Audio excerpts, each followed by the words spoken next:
that now? Hey, what's up? We're sitting there talking. Pookie's tearing the goddamn furniture up. I know. Well, and throwing mouth. Don't throw it. Don't throw it. Well, she can throw the mouth. Yeah, don't she yell, throws don't it. yell at She's her. going, "Arr, get it, Pookie, get it." Then she threw it. Fucking cat's hilarious. And Well, she's yeah. tearing that shit up, and I'm drinking this. This is a fucking fantastic. Yeah, because he sunrise. just right before we came on, he just was take like, "Ooh, this is a good sunrise," and I was like, "Yeah, if you do say so yourself." Was that? And then you. That was She the same says thing. some smart ass shit. That's Okay. my. I'm sorry, it's in my DNA. Smartassery Yeah. is in my DNA. I can't help it. I can't help it. You know, even if I don't say it out loud, I'm thinking Yeah. it. So That's that Sam's Club silver tequila. yeah, It's just as good as Milagro silver. It's exactly. I think it's the it's same. probably the same think shit. I it's the mean, same. you know. It's good. I had to get. Well, I still have some Sam's vodka left over, Yeah. but I had to get Sky today because I'm not Yeah. driving all the way to fucking Sam's. Yeah. But you know, we have a Sky's liquor. good. We have a liquor store right up the street, Yeah. and Sky's $26. Was it $26? I think it was Yeah, for $25.99 like big for the bottle. big ass bottle. It's way cheaper at Sam's, but Sam's is like really far. So. Yeah. Sam's, you can get that same size bottle, and it tastes just like Grey Goose, and it's like $11. I think Or it's used. $13.99. Used to be 11. Yeah. Unless it went up a little bit. It did go up a little bit. Yeah. Last time I bought it at Sam's, it was $13.99, Yeah. which is still like half the Yeah. price of Sky, and it's just as good. Yeah. But like I said, I'm not driving all the way to fucking Sam's just to get vodka. Yeah, it looks like everybody's showing up. Connor Vatslan is in. He Yeah. goes, so good. Northman was good, huh? And he says, I had good taste. Yes. We're going to talk I about thought it was fucking great. We're going to talk honestly. about Northman today, but we're also going but not a whole lot. We'll do a review of it We gotta on, do a review, on right. Sunday, like for the Right. matinee, yeah, because Yeah. we saw it last night, actually. Because Yeah. I was like, we better see it because it's only like in one theater, Yeah. so it might not hang around much. Yeah, I think it's almost Longer. out. Fucking too bad I didn't see it when it first came out. Like, I wouldn't mind seeing that in. I wish I would have seen it in Dolby. Yeah, you could have seen it in Dolby. Cause, so I'm gonna have to go get some kind of special edition Blu-ray. I want badass packaging on it. Okay, this movie. Okay. This was like exactly Tom's kind of movie. Yes. It is homaging Conan. It knows it's homaging Conan. The story kind of happens sometimes in the same order, but it's a different story. It directly homages a few scenes from Conan. I don't want to spoil anything, okay? It's definitely being John Milius as a motherfucker. It's a lot more. I know Milius loves this movie. Okay. This is like some shit Milius would just fucking love. Yeah, this seems There's- like some shit he would write. The tone is not the same as Conan. Conan was kind of epic and in a certain way positive with a bunch of epic fucking like Nietzschean fucking philosophy going on in it with Wagnerian style fucking music. This tone is very different. Okay. It's just as epic. The soundtrack is fucking Norse tribal, so it's a bunch of chanting and a bunch of fucking drums. I think there is some classical stuff in it, but really it's mostly damn chanting. The tone is fucking satanic. Because It's pretty badass. yeah, the tone is satanic because the religion and everything that they're doing is like straight out of fucking all the folk horror, like Midsummer and Wicker Man and fucking Heredity, like that.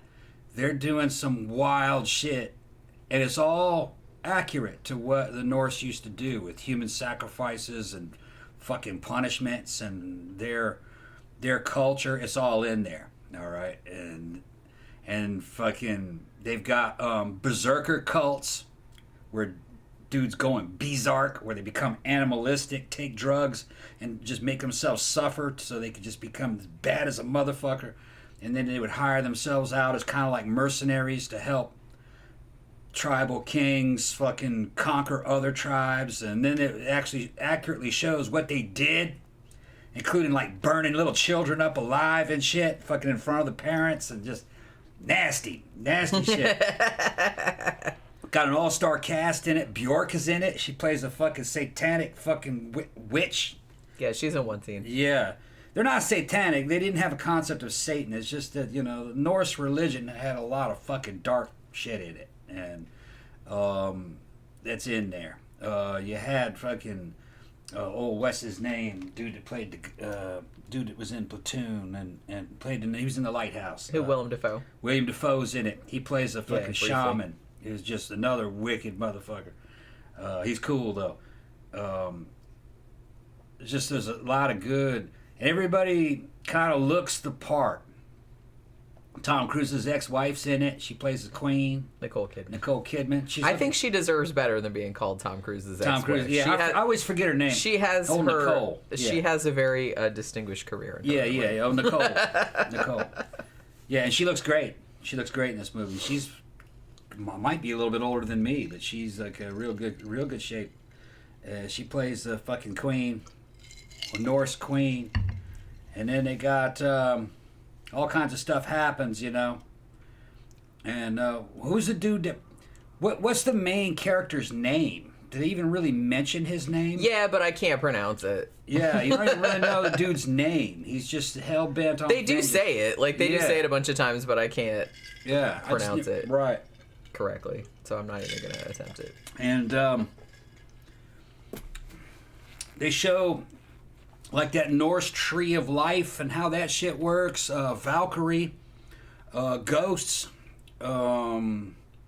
demonic things, fucking wolves, fucking Odin's fucking ravens and Odin's wolves are in it. And I don't think they ever showed Odin. They showed a lot of. They did kind of briefly, but he was just kind of. Yeah, I guess. Yeah, that's right. They did show him briefly. He does show. It's just a good story, and it's there's not an ounce of soy in this motherfucker. None, zero. And it's a great director. And dude who did Lighthouse. Lighthouse and The Witch. And The Witch, yeah. And this also has what's her face, Anna Taylor-Joy, I think her name is. That was in The Witch. She's in this too. Yeah. Like she has a major role in it. So it's like action, adventure, and horror. And kind of like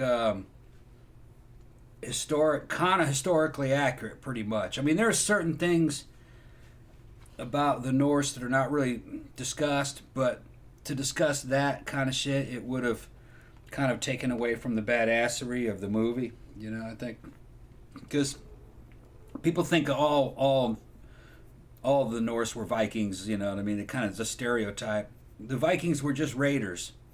They had a short growing season, so they were always lacking food. If the population would rose, which it was at that time in that area because they were pretty successful, they couldn't feed everybody, so they'd have to go in raiding parties to go get shit from Europe. And they brought back people as slaves because who's gonna turn down beautiful women? So they just bring them back. Well, then that exacerbates the population problem. So the more people they brought back, the more raiding they had to do. It's a vicious cycle. It's like a vicious cycle.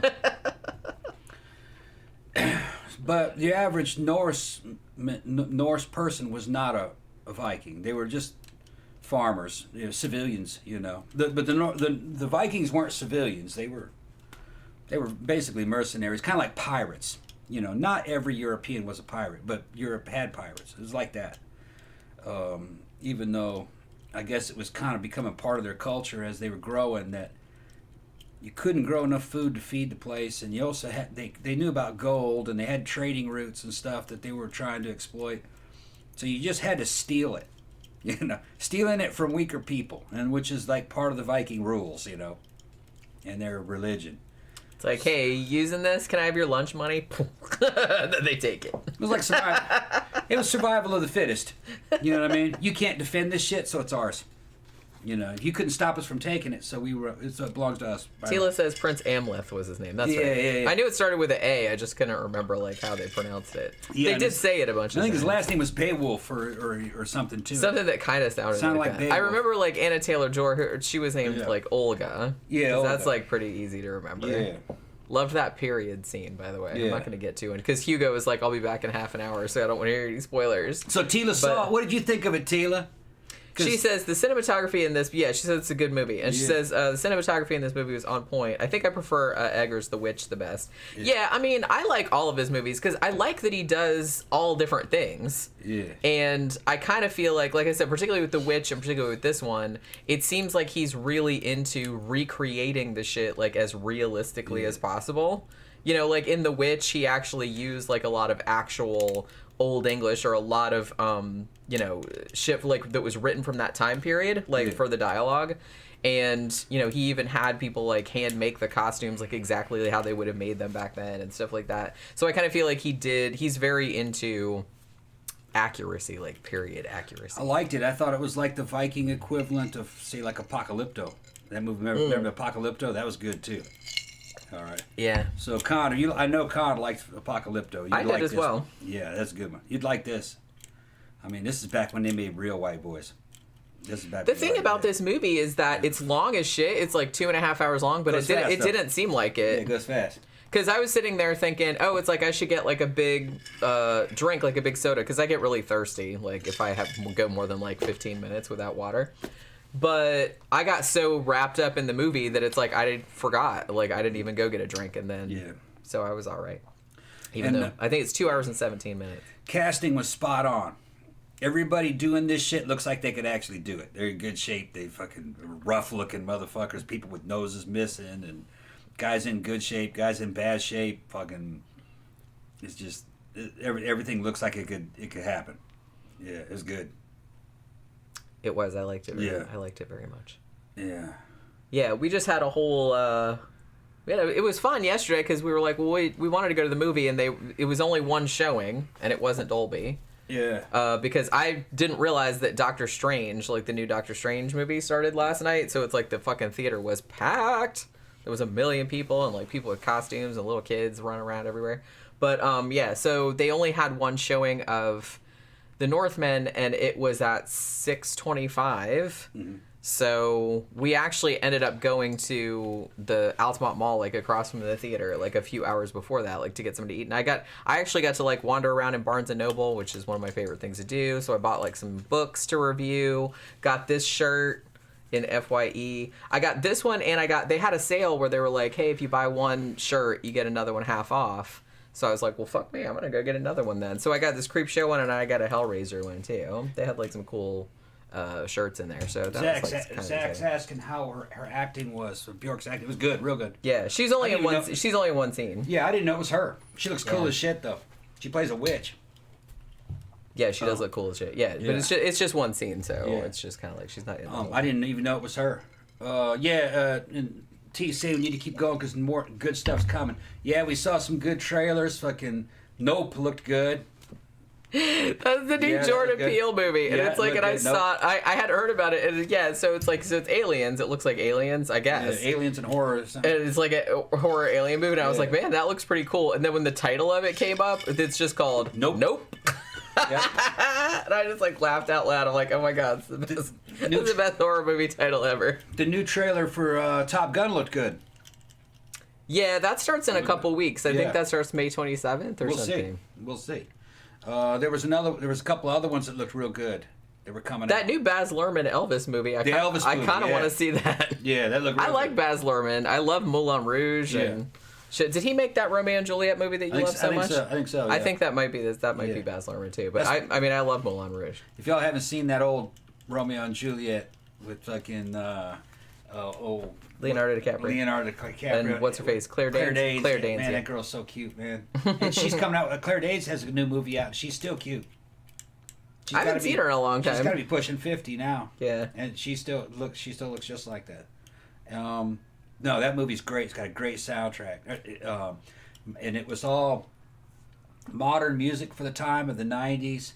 And it's like it's taking place in a parallel universe, a parallel 1990s somewhere in Central America between like cartels, like a French cartel and a damn Spanish cartel somewhere, in Venezuela or something, which is kind of what level, fucking Italy was at the time that those, I think Verona was in Italy, wasn't it? It was one of the Italian states, I think. Yeah. But it's like, that's a great movie. And I went and checked if the humor actually, was it being misrepresented? Were they really making drug references? Were they really making sexual innuendo references? Oh, absolutely. Yes, they were. Absolutely. And there was all that references to possible homosexuality in there. Mercurio, was his name Mercurio? He's played by the black guy who was in drag half the time. Yeah. Isn't that character's name? I think that's what his Mercutio. name. Mercutio. I think was his name was. It's been a long time since I read. Yeah, I thought maybe it was like, man, are they portraying that character correctly? As, and yeah, it is. It was for centuries. People reading in between the line is that his bodyguard and friend, fucking Mercurio, what his name was, seems to be in love with fucking Romeo, because he says a bunch of sideways stuff that could be interpreted to that. That's why he dies for him. But then he curses both houses and shit.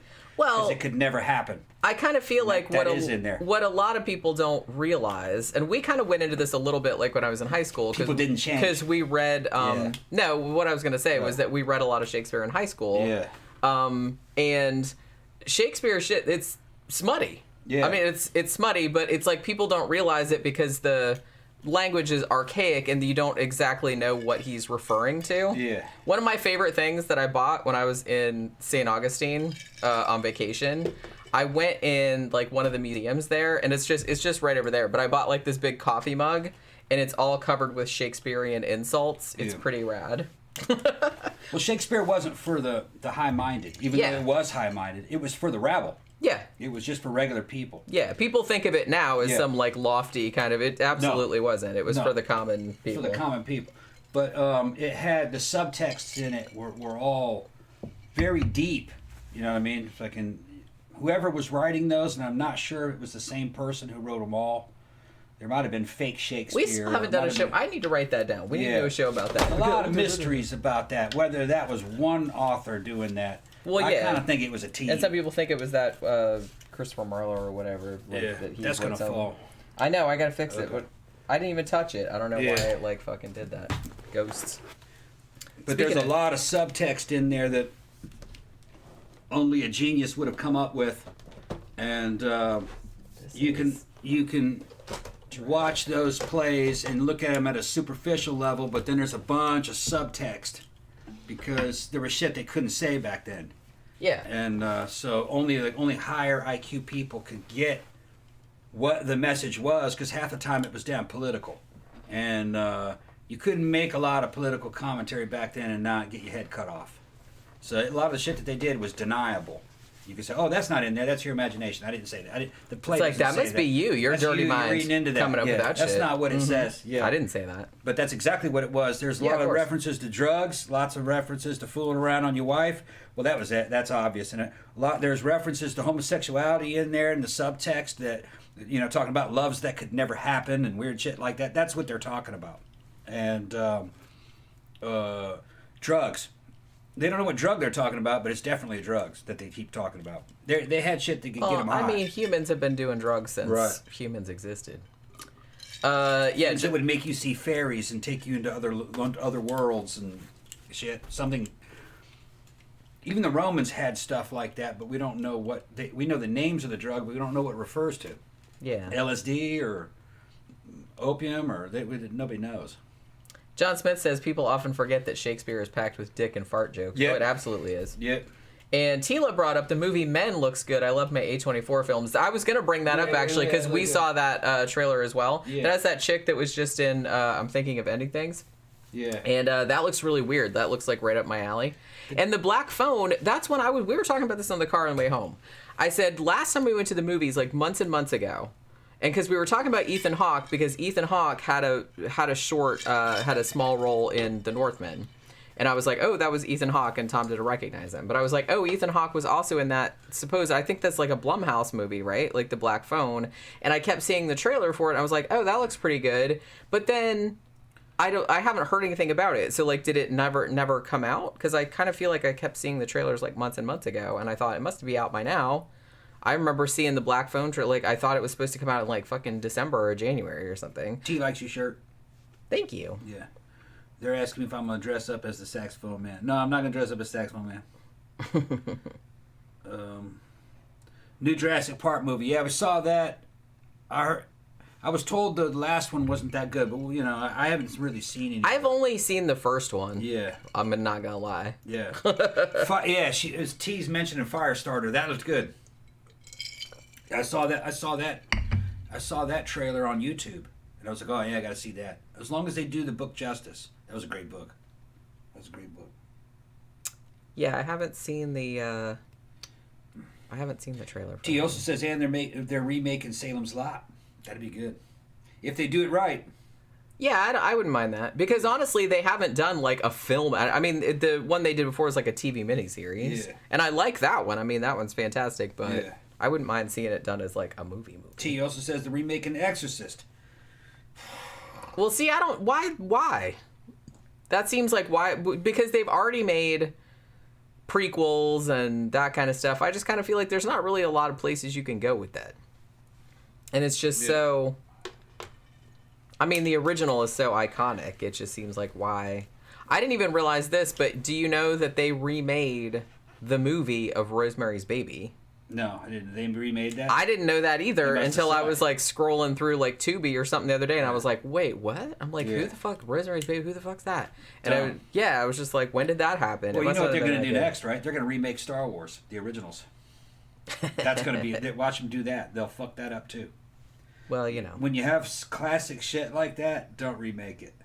Yeah, I'm not against remakes in gen. Well, you know, it's never usually my thing, but it's like I'm not against it in principle, especially if the movie like they didn't really do it right the first time, or you know, it was an adaptation of a book, but it wasn't that close, or something like that. Like, if there's something else you could bring to it, then I don't have a problem with it. But if you're taking something that's, like, culturally iconic, like The Exorcist, and trying to remake that, I don't really know what you're hoping Willy Wonka. Yeah, I don't really know what you're hoping to accomplish. Although, you know, sometimes I could be proved wrong, because I remember before the Suspiria remake came out, I was like, why the fuck would they ever remake Suspiria? Because if you do it just like Dario Argento did it, then it's pointless. And if you do it completely different, then it's not Suspiria anymore, because that movie was like so wrapped up in the visual style, which is very distinctive to him. But I have to say, they did that Luca, whatever his last name is, starts with a G, that remade it. He did go in a completely different direction, but it was still kind of like the spirit of the movie, and he kind of went in an opposite like visual direction. I was like, okay, I like that. I like what you did there. So I'll take back that like they shouldn't have remade that. It's not the same. It's almost kind of like not even a remake. It's almost like a different movie in the same, not even in the same universe. I don't know. It's just like a different take on it, which I thought was kind of cool. If you're going to do a remake, do something like that. I thought it was too long. It was slow and boring. It had a real good ending. But maybe I have to see it again. I saw it in the theater and I was getting tired of it. Although you liked it at the time, you said. I liked it at the time, but it was going on too long. I think I would have edited it down some. But yeah, I don't know. I have to see it again. Some of that shit, you got to see it a couple of times. Yeah, especially that one, because that one had so much stuff. Yeah. That was like subtextual, and a lot of stuff that was going on, kind of that you really had to like pay attention to. That you'd probably only catch on a rewatch. T says she likes that Firestarter book. Says, yeah, that was one of his better books. There was a time in which fucking all of Stephen King's books were really good. But after Tommyknockers came out, I noticed it started to suffer. I didn't think Tommyknockers Well, after was his that car good. accident was when it really started. Although, I can't really say, because I haven't read a lot of his newer stuff. And some of the newer stuff, I remember not too long ago, I reviewed on my channel, on my little channel, or my show, one of his newer books, which was Revival. It's not that new. I think it's 2014 or 2016 or something like that. And I just I didn't even know he wrote that, and I randomly came across it in a used bookstore, and that was actually pretty great. Like, it reminded me of, it was very, like, Ray Bradbury-esque, and, I was really into it. So I can't really say, like, oh, all his new stuff is bad, because I haven't read enough of it to, like, make that assessment, you know what I'm saying? Somebody was saying they're remaking Terminator. Where's this? Oh, man. Why would they do that? That's what I'm saying. That's one that it's like, why bother? Yeah. They fucked Terminator up so badly. There should never be any more Terminator. That's a wrap on Terminator. They just fucked it up too much. Too many bad Terminator movies. And what made Terminator so good is that it was a very well executed B movie. And Arnold Schwarzenegger was the bad guy. And in that day and time, in the 80s when that thing came out, seeing it for the first time, it was mind-blowing. Skynet wow, what a concept. The internet, there was no such thing, you know what I mean? Fucking, it could become alive, and then it sends a robot from the future back to our time, and it's a cyborg, it's flesh on the outside. Man, that was just a fucking novel idea. They didn't invent the idea, though. Actually, it was supposed to be a rip-off of a movie called The Exterminator, which I've never seen, which is supposed to be a really bad B movie called The Exterminator. I'd like to see it, though, now that I remembered it. But it's just... That could only happen once. It was a movie in its place in time. You can't do that now. It's not as impressive as it was. Just leave the original fucking alone. It's like remaking fucking Wizard of Oz or something, which they have done, but it's best as musicals, and which is like a musical. Well, they did show. The Wiz. The Wiz, yeah, that's what I'm saying. That's a musical. Yeah. But that was like a different take on it, and made it like more like a musical, which, like I said, that's fine. Yeah, and they did like in more recent years, they did, what was that thing called? Was it called Wicked?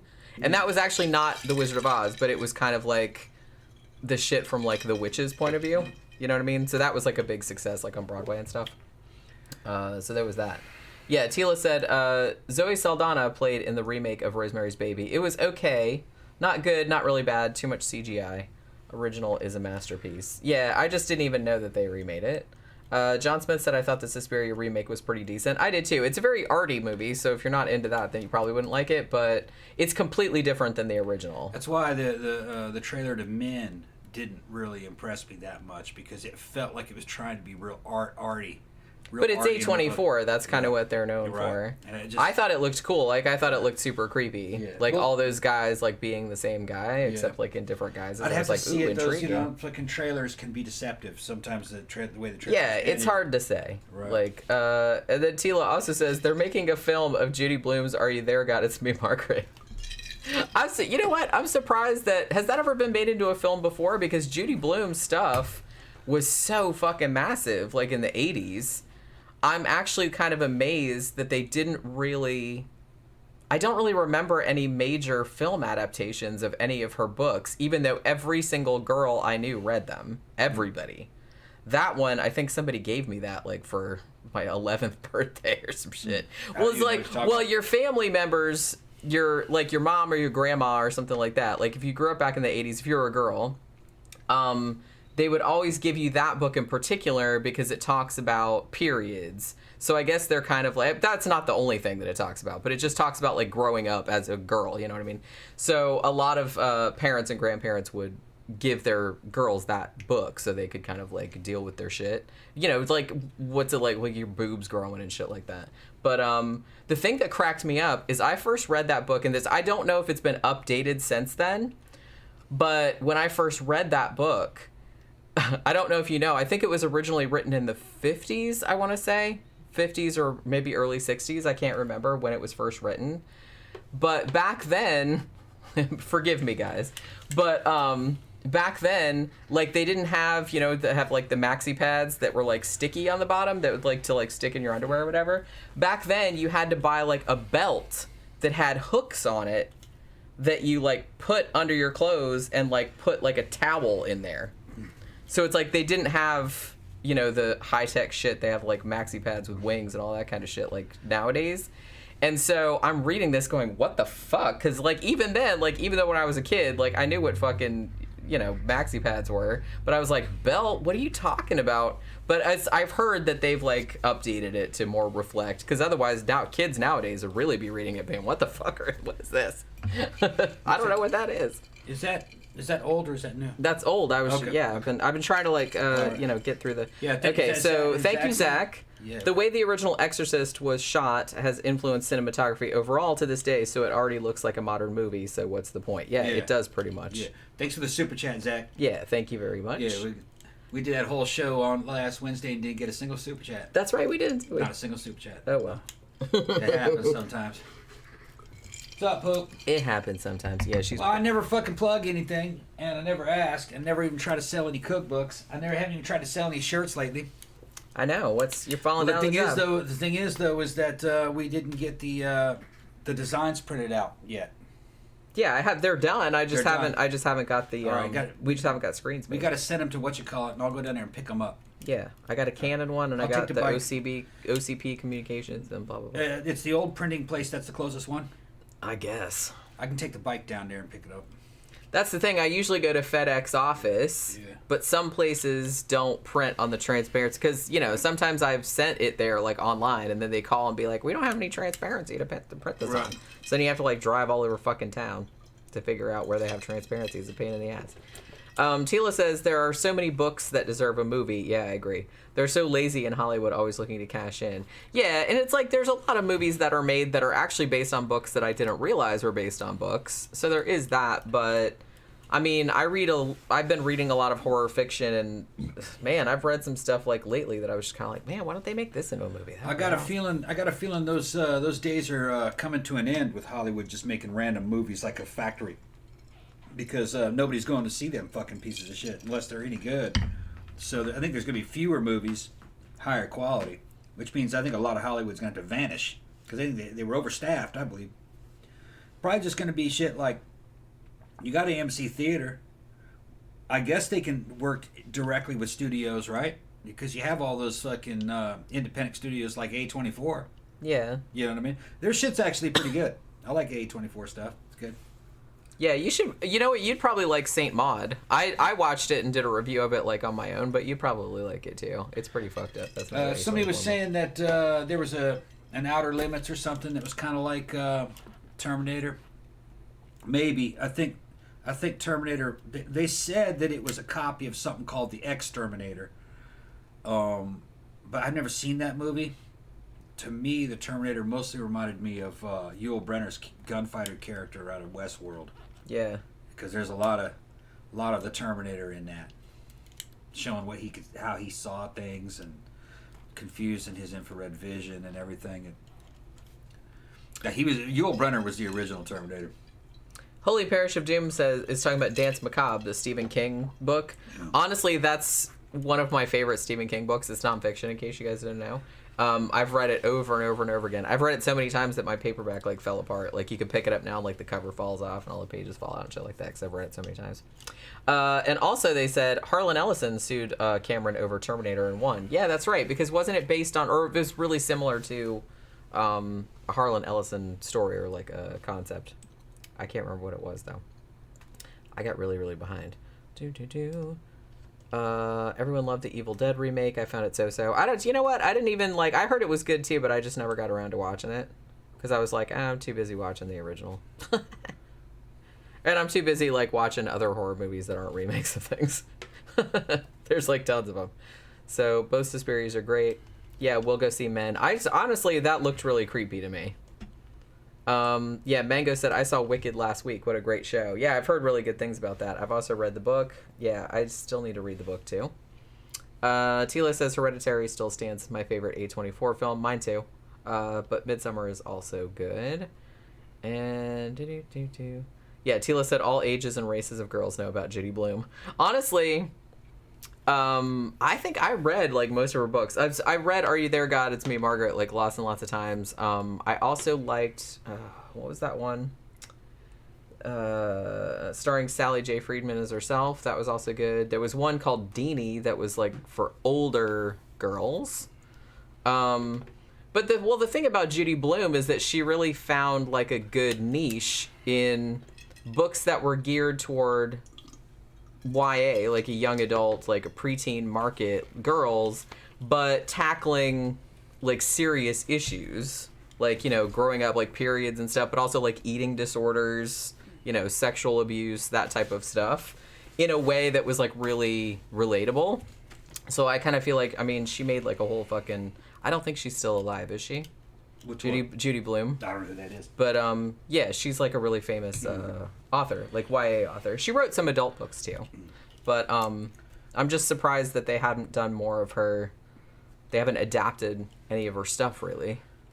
I mean, because her stuff was like so popular, especially back in the 80s. I feel like everybody read that shit. Everybody. If you're a girl, I mean, like every girl read that shit. I'm trying to think of like some other stuff, because I was reading one of my old blog posts the other day about books that I really liked when I was growing up. that I always like wanted them to make movies out of, and they never did. Finally, they made one out of, The House with the Clock in Its Walls, which is probably like my favorite book when I was, a kid, like a preteen. And they finally made a movie of that, which was pretty good. But I always wondered why they didn't make one of any of Ellen Raskin's stuff, like The Westing Game. Like The Westing Game is one of my favorite. That's probably my second favorite book from when I was a kid, and I think that would make it like an amazing movie. I don't know why they don't do it, but maybe somebody will one of these days, because I feel like it's still in print, and I feel like people still read it. It won like the Newbery Medal and all that. Bob Apple says any fantasy or historical story done right the first time should not be remade. It's not like they have to update technology or anything. Yeah. Let's see. I still haven't seen X. I gotta see that. I think it's up for streaming now, but I think it's still a little bit too expensive. Okay. Gramthers comes in and is asking some questions. I'm a little bit behind, so sorry. Okay. Gramthers is asking some questions like Okay. he does. Rando fun. Number 1, is Meg at the Oasis a goth or just a hot biker chick? 2, name one famous writer you would like to hang with for an evening. 3, secrets to making a shitload of money on YouTube. You must be talking about Meg Spivey.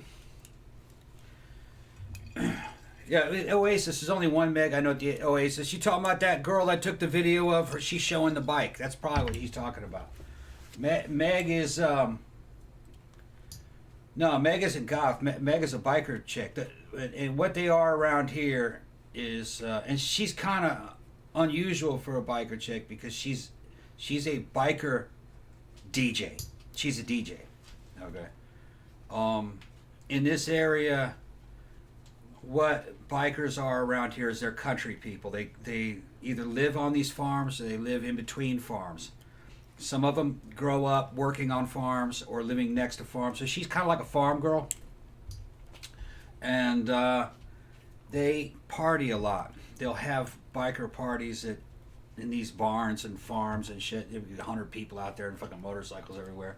And it's just like any other scene. They'll set up a stage and get a PA system and fucking... they have DJs. And she plays like hard rock music, metal type DJ. She knows all that country western shit, but she doesn't go any more country than, say, like ZZ Top. That's as country as she's going to go. Which isn't even country. That's not even really country. That's just like southern rock. So she's got pink hair, and she looks kind of fucking goth in a certain way with jeans. Let's see if I can show a picture. Show who she's talking Thank you again, Zach. I hope actually good adaptations of games become the next big thing. I'm hyped as fuck for the HBO series based on The Last of Us. Yeah, that'll probably be good, because I've heard that's like an excellent game. Yeah, Tila said, Jen, I rewatched Carrie last night. Damn, I love that movie. It's horrifically funny in a way, too. We just rewatched that not too long ago, too, matter of fact. Jenny, did you read the Point horror books? No, I have not. This is what kind of like a country biker girl would look like around here. They look like that. Okay. Thank you, Tila, for the super chat. Can you imagine a remake of The Birds with Eggers directing it? He would do a great job and make it more relatable and intense. Yeah, I could see that. I mean, yeah, John Smith, I actually agree with you absolutely on this. I'm a fan of the idea of remaking movies that were like a good idea but didn't quite work the first time and doing it better. Yeah, if it was done amazing the first time, like if they stuck the landing, then just leave it alone. But there's lots of movies that actually had a great concept, but for whatever reason, because they didn't have enough budget or it was the wrong actor or something, or, the studio cut it up too much or whatever, then, you could totally, remake that. Bob Apple says, I still say X is the best horror movie of the year. That's what I've been hearing, so I'm going to wait till the price comes down a little bit, and then I'll rent it, and then I'll watch it. But, yeah, I've heard, a lot of really good stuff about that. I'm really trying to, keep up. I'm trying to keep up with all the new horror movies and trying to keep up with all the books and shit like that, but it's hard. There's a lot of new stuff coming out that I want to see. Thank you for the super chat, T. Yeah, I did that already. Yeah, I just saw it. Okay, sorry. I got a little thing from Dan Bell there. Dan Bell? Yeah.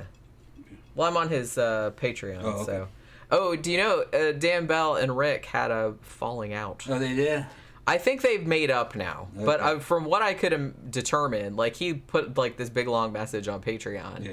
and I guess this is like kind of funny, but him and Rick were doing one of the podcasts, and apparently they got into like this really big like horrible argument on it, and for a time I think Dan was saying that they weren't going to do another Dirty Room anymore because he didn't want to work with Rick anymore, because that's like they just had this big fucking flame out.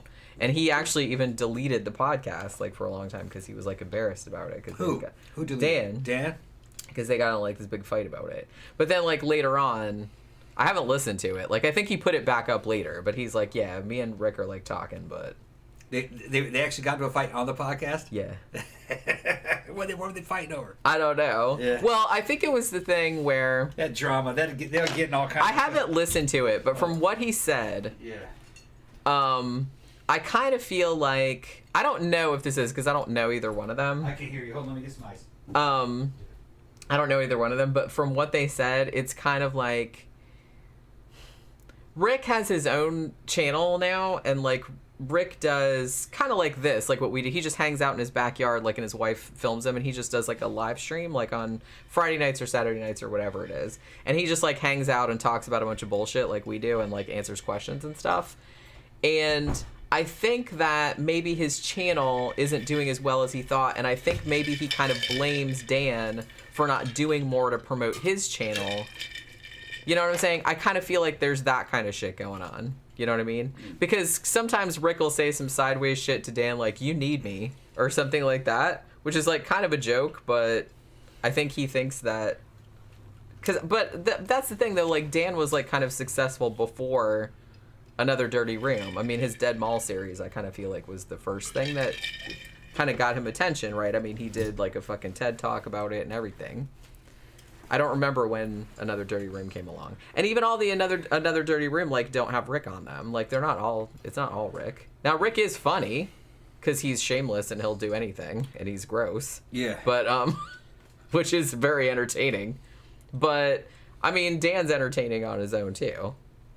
I like his. I don't know if you guys know, but Dan Bell does every Saturday night. He does a live stream. And he will pick a random person like that's on his Patreon. He does a drawing like at the beginning of every month, and if anybody like on his Patreon list if wanna like be on the live stream, he'll do a drawing, and then like if you can get to Baltimore, because that's where he lives, and hang out with him, and so him and like a random patron will just like drive around Baltimore. They like explore like abandoned shit, or like get into all kind of shenanigans. Like on Saturday nights, they're super fun, and they're usually like 3 to 4 hours long. They're just driving around Baltimore, like shooting the shit. It's pretty funny. And let me see, Motel Hell. Somebody was talking about.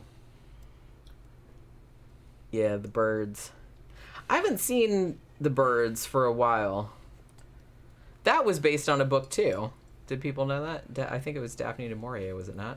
Adriana says she likes Dan Bell, but he seems kind of bipolar. Yeah, he's got... He is. He's got problems. He admits it. I mean, he talks about it, like, pretty openly on some of his shows. He seems... Well, he went through, like, a bad patch a while back where he didn't even... And he kind of came on later and was talking about it, where he was, like, having all kind of depression and stuff like that. But he's had his medication regulated. So he seemed, like, a lot better, like, the... more recently, like on the last, I haven't watched all of them because they're long, but sometimes I put them on in the evenings, like when I'm just like, laying around, like falling asleep or whatever. And he seems like he's in a better place, but he does kind of go up and down. He does have, but he's, like I said, he's pretty open about talking about it. And I don't know, I'm kind of curious to like listen to that podcast where him and Rick got in a fight, but I kind of feel like that happens a lot. Because, as I said, the dynamic between them is, I feel like Rick wants, because Dan is like famous, and so I kind of feel like Rick is like, well, why aren't you helping me out more, or like, why aren't more of your fans like watching my stuff? And I think he's like resentful because of that. But I don't know. Well, there's a big difference. Why Rick is great on Another Dirty Room when they're fucking when he's doing all the tests and shit. He's best in a crowd. Yeah. But it's kind of his show's got to be kind of high energy, and he has to be fucking kind of loaded, you know. Yeah. Dan is fucking soothing. You can just put Dan on and he'll just talk. Yeah. Quiet time. And he'll fucking go out on a dark road and fucking show a flashlight. And just drive around talking. Talking about ghosts and shit. Yeah, he has a very, like, soothing voice. Right. So you can just sit there and just zone out while and hear him talk. And he's a very talented editor. His Dead Mall videos are just fucking... They were the fucking industry standard for years. There's a couple other channels that were able to replicate his feel with those vaporwave and everything. He was a little bit mad about that. I kind of feel like one of the latest... He invented it. That's what I mean. One of the later ones that came along, I think he was... He didn't mention him by name, but he's like, yeah, I saw this other channel that came up recently that like was totally... Ripping him off. Ripping off exactly his style. He couldn't produce enough. Yeah. He hasn't made any in years. So dude fucking would step in and go, okay, I'm going to do a Dead Ball video. He's got all that footage and he doesn't fucking edit. He doesn't make. He doesn't. I mean, I guess he's got other shit to do too. But he's got other shit to do. But no, I think it's imitation is the sincerest form of flattery. Yeah. Dan figured he knew how to make a Dead Ball video. His are still the most entertaining. Yeah. Although there's like I like Sal. I like his one. Sal's good. And they're Dead Mall videos too, but they have the kind of their own thing going on. Like he doesn't try to make them like Dan's videos. I got burnt out on Dead Mall videos, so I watch them now, and they just don't mesmerize me like they used to. Just because I've finally internalized that the malls are going, Now, the mall that we go to here, it's still going strong, but it's because of the location. They made too many of them fucking things. That was part of the problem. And you go to these malls now, and it's nothing but just Chinese fucking junk, trinkets. It's overpriced. There's fucking nothing there.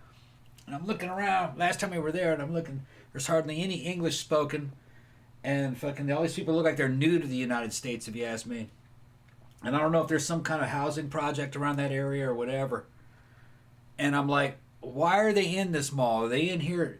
The food court fucking has a lot of fucking... It rocks. It always has a lot of action. But I'm like, who's buying this shit? People that don't have ATM cards or something? I think everybody has an ATM or a debit card now. Well, the thing about where that mall is, like you said, it's in a really good location because it's walkable from several big, huge apartment and townhouse complexes. Right. So I kind of feel like it's just kind of a place where, they're hanging out, let's just go walk over there if you don't want to hang out in your house. And there's, a food court and there's... The anchor stores all have that same bland, boring bullshit. The clothes are just bland. All right. The other stores on the inside are just overpriced trinkets. There's a bookstore that's decent. That gets a lot of action. Yeah, they have a massive Barnes and Noble. I love that place. But a lot of the shit, I look at it and I go, look, if I was a minimum wage income earner, why the fuck would I shop here when I can go on Amazon and get that delivered to me for a fraction of the price? I mean, the thing about it is that it seems like it's mostly like clothing and shoe stores, but somebody must be buying that shit because they're all still open. There's hardly anything. They opened a big Apple store in there. I don't remember seeing that last time. That's why my head is kind of like, I'm like, well, why are these people buying this? You know what I mean? They don't speak English. They just got here. Okay. They don't have ATM card? They don't know about Amazon? Why would you're wasting your money buying that? That's what I'm looking at, you know what I mean? Well, the thing about it, though, is that maybe particularly clothing, I kind of feel like maybe some people like to go buy clothing so they can, try it on and see if it fits. Because a lot of times, and I've had this happen, too, like ordering shit off Amazon, and it looks really cool, and then you get it, and it doesn't fit right, or something like that. Guess. So I kind of feel like that is something... She bought that shirt there, but that's a T-shirt. And it was in her face. You know what I mean? It's hard to go wrong with something like that. The thing is that what most of that shit that they're selling there is that's like old lady clothes. Well, maybe it's old ladies that's buying it. I don't know. I'm just looking at it, but I wouldn't buy that shit. I'm just saying. I was bummed out though that the food court, it used to have a little Indian place. And I was gonna get food there, but it's closed now. But all the other ones are open. They have a Mediterranean place. That's where I ate at, and I got a Greek salad and a, what do you call it, steak kind of thing. Was that just setting the $5? Thank you, Zach. Thank you very much, Zach. I still wish Dan and Will Krapinski still worked together. Yeah, me too. They had great Yeah. chemistry, and Will is cute as fuck. LMAO. Which one was Will? He was the one. He was he had real dark hair, and he was on like some of the real early ones, like when you know who he is. But yeah, they had some kind of falling out, and I kind of feel like Dan won't say what it is. Dan's new little boy toy. I mean, that motherfucker. I don't know if he's on some kind of hormone blockers or what. Because he's got to be in his 20s, but he still looks like he's 15. He's very youthful. Yeah, it's I don't know. What's that kid's name? I can't remember what his name is. I don't know. I like him though. Dylan. Yeah, Dylan. Yeah, he's cute as shit. Yeah, he's a good guy. But you know, he'll be on there like because the one that I saw the other day, like the person that won the Patreon thing that was supposed to go with him couldn't go, and so I guess he can call up. I think his name's Dylan, right? So he can call up Dylan and say, "Hey, you want to go?" So he can have like 2 people. But it's funny because like Dylan doesn't really like to be on camera, so it's just kind of so he's always like really nervous. It's like really funny. T's talking about Funhouse that she just saw Funhouse. Yeah, we have that. have it. Yeah, we have that. Yeah, I grew up with that movie. Yeah, we reviewed it not too long ago. I can tell you stories about that. That was before the Mammoth Mountain fucking thing happened to me. I'm gonna run a I peek. was living in, at the time that I first saw it, I was actually living in Long Beach, California. Because I lived there half the time, and in the summers I lived in Mississippi. You know, getting trading off between my dad and my mom. I was in military school, and we had HBO, and that shit came on HBO, and every time Funhouse was on, I had to see it. I was just obsessed with it. It's a fucking weird ass movie, and man. They would show. I'd call him Tad. He wasn't Tad. Tad was the one in the jar, the pickled punk in the jar. That was Tad. But his older brother with the fucking split face, man, it fucked me up. He was all pale with the fucking pink eyes. He was like an albino. He was trying to pay for a hand job from that fortune teller hooker. So funny, because like, as a kid, I was seeing the fortune teller. I was like, man, he's going to get a hand job from that fucking nasty looking old witch, that old lady. I saw her recently, and I was like, she's kind of hot. That's fucking funny, man. When you get older, fucking your eyes change, you know. What you doing, Pokey? Yeah, T's going like Toby Hooper. That's right, T. Yeah. Yeah. You're just seeing that now? I grew up with that. That movie fucking had an impact on me. And what was the monster's name? I'm gonna call him the monster. He was actually kind of like a tragic guy, really. You know, fucking what happened. Yeah, he couldn't help it. He couldn't really help what he was. Man, how he got killed. He fucking got hung up by his shirt or his neck. I don't remember. And his legs got drugged through that fucking those gears. Just crushed his fucking legs. And he's grabbing her. Man. Was he trying to kill her? Never really made it clear, did they? I don't really remember. Yeah. Adriana says, the Linkin Park Dan Bell documentary was creepy. Yeah, he goes back there like all the time. Yeah. Seedy and sad. Is all Baltimore like that? No, but he likes to kind of like go to those areas because it's scarier. Tila says Dead and Buried came out in 1981. Yeah, that was a good one too. Yeah, that's a great fucking movie. It's another one that I love that really movie. kind of like spooked me as a kid. I was saying a kid, I must have been 15 or 16 at the time. No, probably 15, 14, 15. And The Entity, she brings up that The too. Entity, yeah. Yeah. Did we ever do... I don't think we ever did like a review on that. I think like No. one of the first shows that we did, like way back Yeah. in 2016, was a comparison between the movie and the actual case. The actual case, right. But I don't think we ever like reviewed the actual movie. I haven't seen it in a long time.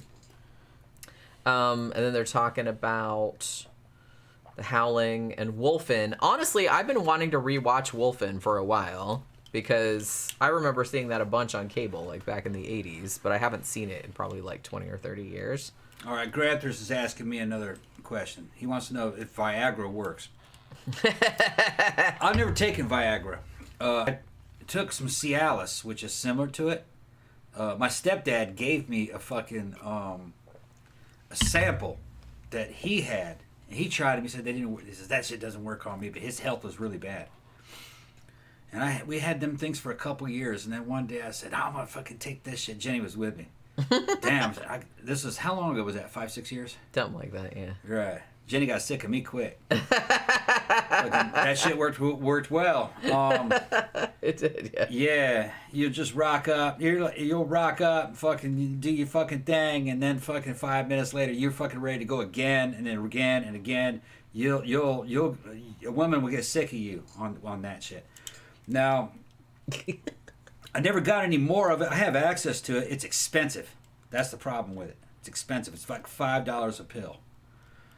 A lot of guys that have problems with any kind of ED, it's usually your endocrine system. If your testosterone's low or if your fucking hormones are out of balance, you're gonna have that. There's times where fucking my testosterone level gets too high, and fucking you'll lose interest in sex. And if you're not interested, you're gonna have ED because you're just not in the fucking mood. You just get too fucking. You get too fucking male. You're just too manly for sex. Yeah, you're just like, yeah. You have to have a high enough estrogen level, because men have estrogen too. You have to have a high enough estrogen level to fucking, and everything has to be in a certain balance for you to be fucking good to go. So sometimes when I'm fucking around with my shit, if I'm going on some kind of cycle, like Winstrol will kind of do. If I've been on Winstrol for a while, my endocrine system will get kind of fucked up, especially if I'm not fucking shooting HCG, which is a pituitary gland stimulant, which I get that too, which is much better than Clomid. This is getting complicated for people who aren't, some people are like, why the fuck do you do all this shit? Okay, if your why the fuck are you putting false teeth in your head? When you become an old man and your fucking teeth fall out, they're supposed to be out, right? Because you're old. You're supposed to gum on food, right? No, put fucking false teeth in there. It's the same thing when you become an old man and your endocrine system just doesn't fucking make the hormones that you used to make, you know? You get heartburn, your fucking joints feel like shit, your fucking sex drive fucking sucks, you know what I mean? And you start losing muscle mass and getting fatter and fatter. And you go, that's just a part of getting old. No, fuck no. Just start injecting synthetic hormones into your body, and your body will start running like it did. It's called technology. The problem with this shit is that it's expensive. It has to be administered by a doctor or these clinics. I was going to a clinic, okay? And you have to know what you're doing. You have to understand how to manually regulate your endocrine system. And it's some of it's trial and error, because not everybody's exactly the same. You just have to see how you work. It's like the hormonal version of false teeth or glasses. You're applying manually the hormones that you used to make normally, and the body starts growing like it did. I don't get heartburn anymore. My fucking joints feel great. My fucking spine's real flexible. I can just jump down the ground, jump up and down, roll around. It used to be like, oh man, ooh. All that's gone. Libido's good, pretty good, but you can fuck that up if you start overdoing it. Like, man, I want to gain another 2 or 3 pounds, you know, and you're sitting there and injecting shit, going, I'm going to take a little bit heavier dose this time. And then you go out there and work out and healing up good, but then you realize you're the Terminator now, you know what I mean? You're like, nah, fuck pussy, I don't give a shit. I'm gonna play with this machine, you know what I mean? You start getting like fucking extreme male brain. Yeah, extreme male brain. And then you get real snappy and touchy, you know. That is not centered. There it is. It's all the same size now. See? Spatial awareness getting you. Irritation. So you have to fucking understand how it works, what you're going to do, what you're going to be like. I've been offered some shit where, like, you know, yeah, I think I am going to get that trend. But then you start thinking about it. You start listening to what happened to other dudes, because, you know, you go on Trenbolone is cheap. You'll burn every ounce of fat off you pretty quickly. You can gain a lot of muscle quickly. You just heal up superhuman rate. But it might make you want to kill people. You know, it may make you want to strangle a motherfucker in a fit Well, of I rage. definitely don't need that. So you because start I going already like, feel yeah, you know. Oh, and another thing is that fucking you may have fucking erectile dysfunction for about a month, but it'll pass. You know, you just start going, nah, maybe I'm not gonna do this. Stick with the shit that is close to what biology gave you. Testosterone, bunch of the different testosterone esters, HCG, Clomid. You can do a little bit of Winstrol, a little bit of Anavar, the light shit, you know. I've done a little bit of Dianabol before. Dianabol was great. Make you look fat, though, especially in the face. It just kind of puff you up. And even the injectable. I was using injectable. It's just, everything has a trade-off. And you don't want to fucking take that. I'm not giving medical advice. This is just anecdotal shit. This is all fucking theoretical. Never go with really high doses to try to make some kind of fast transformation in like in a month or 2 or 3 month period. Nah, you want it to be low doses over a long period of time.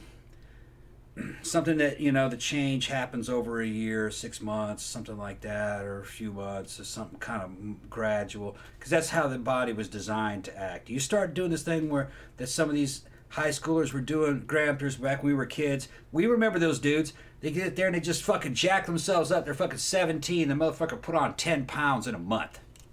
Look like a monster. But that shit fucking fucked them up. And then when that hormone was gone, then they got fat. And it's just because of all the endocrine system trying to find a balance after all that, you know. Everything has to be just steady, even. The body does not like abrupt changes, and that's the basic rule. But Viagra does not work on dudes that have poor health and just fucking no hormones and another thing is fucking some dudes are just trying to have sex with their wife and they haven't been attracted to their wife in fucking decades. You know what I mean? It's not gonna work. You know, you're gonna need professional help. Her name might be Candy. Her name might be Susie. You're gonna need some kind of professional help. If you're not gonna be able to, you know, that has some thing to do with it too. You know. You and your wife might need some fucking extracurricular activities or something, you know. Extracurricular activities, yeah. Yeah, I've been drinking. Me too, but I can still talk so far. Y'all might need a girlfriend or something. Something you can spice it up with. Gramthers also asked, name the best movie Clint Howard was in. The Evil.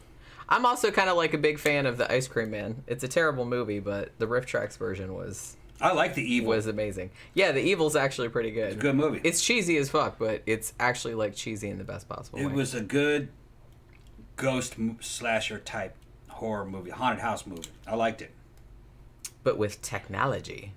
What Kinda. What? Not The Evil. That wasn't the one I was thinking of. I was thinking of the one... That was the... The Evil was the one from the 70s. The one with the computer, where he was like trying Evil to... Speak. Evil Speak. That was a good one too. Okay, yeah, it was also a good Evil movie. Speak. Evil Speak, yeah. That was a good one. I like that one. Not The Evil. Clint Howard wasn't in The Evil. Yeah. Evil Speak, that's what I was talking about. What was the best day of your life? Jeez. Oh, who's asking this? Granthers. I might have to get back to you on that. Yeah, I can't there's really... no such thing. I mean, I can't really think of anything. Like, I've had a bunch of awesome shit happen, but it's like really hard to like think. I've had lots of awesome shit happen. I've like had a lot of shitty shit happen too, but I kind of feel like everybody's kind of had that. Did you ever see The Prowler? I saw that. Scanners has got better with age. I need to kind of watch that again. Only Scanners won. The rest of them sucked. I don't remember the other ones. The other ones weren't the same director. I thought Scanners 2 was good because when I was a kid and I watched it recently. It was unwatchable. I mean, we're talking about as bad as fucking Trancers.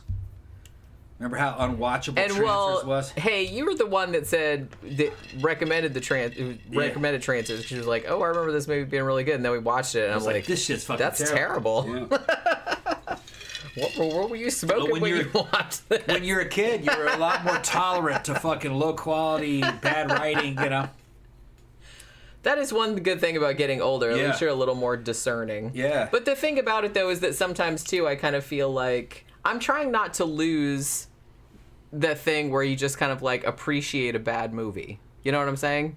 Yeah. I'll just watch a bad movie if it's fun. Because, like I said, I like riff tracks and MST and all that kind of stuff. So I'm very, very used to watching bad movies. And there's something really endearing about certain types of bad movies. And I don't ever want to, like, lose that. I don't want to get, like, too snotty about it. It's like, oh, well, this is... Grampers asked me how many times I've been in a fist fight. I've been in probably a dozen of them. Half of them lost. Half of them I lost. Because it was almost always a guy bigger than me or I was outnumbered. How many dead people have you seen, including not funerals? Probably about 30 or 40, 50 of them maybe. And on one occasion, no, it must have been more than that. More about 60 or 70 of them probably. Because on one event, there was a whole busload of dead ones, and that must have been 30 people right there. Yeah, I remember you But telling no, me. I You was told looking that at story them, before. talking to people as they died, looking in their eyes and shit from fucking accidents. Me and Jenny were riding back and fucking ended up in a car pileup, and I was looking at the dude in the truck next to me when a fucking car hit him at about 80, and he just instantly killed one. I mean, we weren't in the pile up. Yeah, we weren't. Just kinda... Well, kinda. It was piling up around us. Yeah. And then I drove through it, looking right at that dude's eyes when the fucking car hit him, and he just vanished off into the abyss. And I turned to him, and I was drunk, and I said, "We got to get out of here." And Jenny was like, "Yeah." Bunch of them. I seen a bunch of dead ones. Oh. Yeah. Yeah, that's all I'm gonna say about that. Yeah. Some of them were homicides. Some of the shit that's happened in the army. Some of the shit ended up in the newspaper. Dude went nuts and fucking blew away the fucking first sergeant and fucking 3 or 4 guys, and then himself in the unit next to us while we were out in the fucking parking lot. I remember you telling me. Yeah, that story. I watched the fucking cops gun down a fucking dude out in a parking lot one time when the MPs gunned him down. Fort Campbell, he had a fucking samurai sword, and they fucking gunned him down. It was some stupid shit. And then we went to war with the MPs for about 2 years after that. And we had a sniper who was shooting the MPs with a .22 when they'd go by. We never could figure out who that was doing it, but it was somebody in our unit. And the MPs fucking raided our barracks and fucking... I may know who it was, but I ain't gonna say... That's all I'm gonna say about it. I think I know who it was, but I don't have any evidence. And,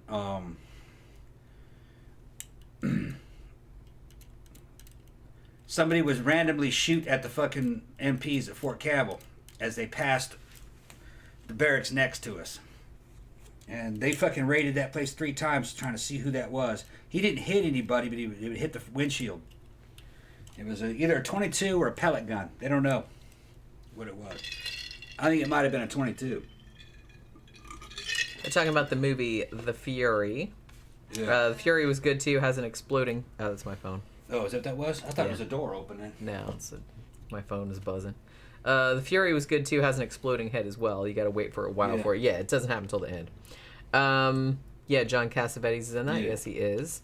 And did Brian De Palma direct that, or am I crazy? Maybe. Incubus. That was another movie that I've been wanting to like review for a while. I kind of feel like I put it in the fucking poll a few times, but it didn't win. When was the last time you got ripped off or hustled by a con man? I never got ripped off or hustled by a I can't con remember a single... Really, the only thing that I've had happen like that was like, well, it wasn't even like that, but somebody like used my credit card to like buy $3,000 worth of computer equipment, but they got caught, so... I've never had myself like... Another drink? Yeah. I'm not saying like, oh, I'm so smart I wouldn't fall for it. I've just never been in that situation. Tila says, who doesn't want the power to scan? I would. Oh, I would totally abuse that. Because, well, see, the best thing about it was that you would have total plausible deniability. No one would believe... Well, I guess... That's the thing. In a universe where scanners existed, unless it was like super, super top secret, which I guess it would have to be, you could have that power and you could still totally have like plausible deniability. So like somebody was like pissing you off on the bus or something like that. It's like, bitch, I'm gonna blow your head up. And then you would fucking do it, and then you just be like, what? His head just blew up. I don't have any idea what happened. You know what I mean? You know, I would totally blow everyone's head up all the time. I would have blown up so many people's heads. I'm crushing your head. Yeah, listen, I'd love to blow up a few heads. Yeah, me too. That's what I'm saying. I would totally abuse it. And like I said, I would get it if in that universe like everybody knew about it, I would get in big trouble because I'd be like blowing up heads all over the place, like left and right. But if it was like top secret and nobody knew that I could blow up heads, then I would absolutely be blowing up heads all the time. Yes. Okay, Brian De Palma did direct The Fury. That's what I thought. Sometimes I'm like afraid to say things out loud because I'm like I kind of feel like I know this information, but then if I say it out loud and I'm wrong, I'll feel like really stupid. So I'm like really like reluctant. Rebecca says, I married a con man. Joys of me. Yeah, it does happen. It does happen. Shit, man, we see that kind of crap on like Unsolved Mysteries all the time. Like sometimes you get like this dude and he's like super suave and he's like all this kind of. There was one on there. I mean, we've been watching like the old Unsolved Mysteries, but this was probably from like the 80s or the 90s. And this guy, and I don't remember what he said his job was, but he seemed to have money, he had a boat, he had all this other kind of stuff, and he starts dating this woman, and it was like a while, and then allegedly, she disappeared. I kind of feel like he probably murdered her and pushed her off the boat at some point, but they found out that he totally wasn't like who he said he was, and that happens like alarmingly often. And sometimes the dudes will be like, they'll be in it for like a year or two, like for a long time. So, you know, you meet a guy that seems like cool and everything, and you know, if you get some red flags immediately, yeah, but it's like you're with a guy for like a year, 2 years, something like that, and he seems totally normal, and then all of a sudden you figure out, oh my god, he's actually a serial killer who also has like 3 other families like across the United States, which does happen. Holy shit, I can't imagine what that would be like. Some people must be really, really good at fucking compartmentalize or something. I don't know.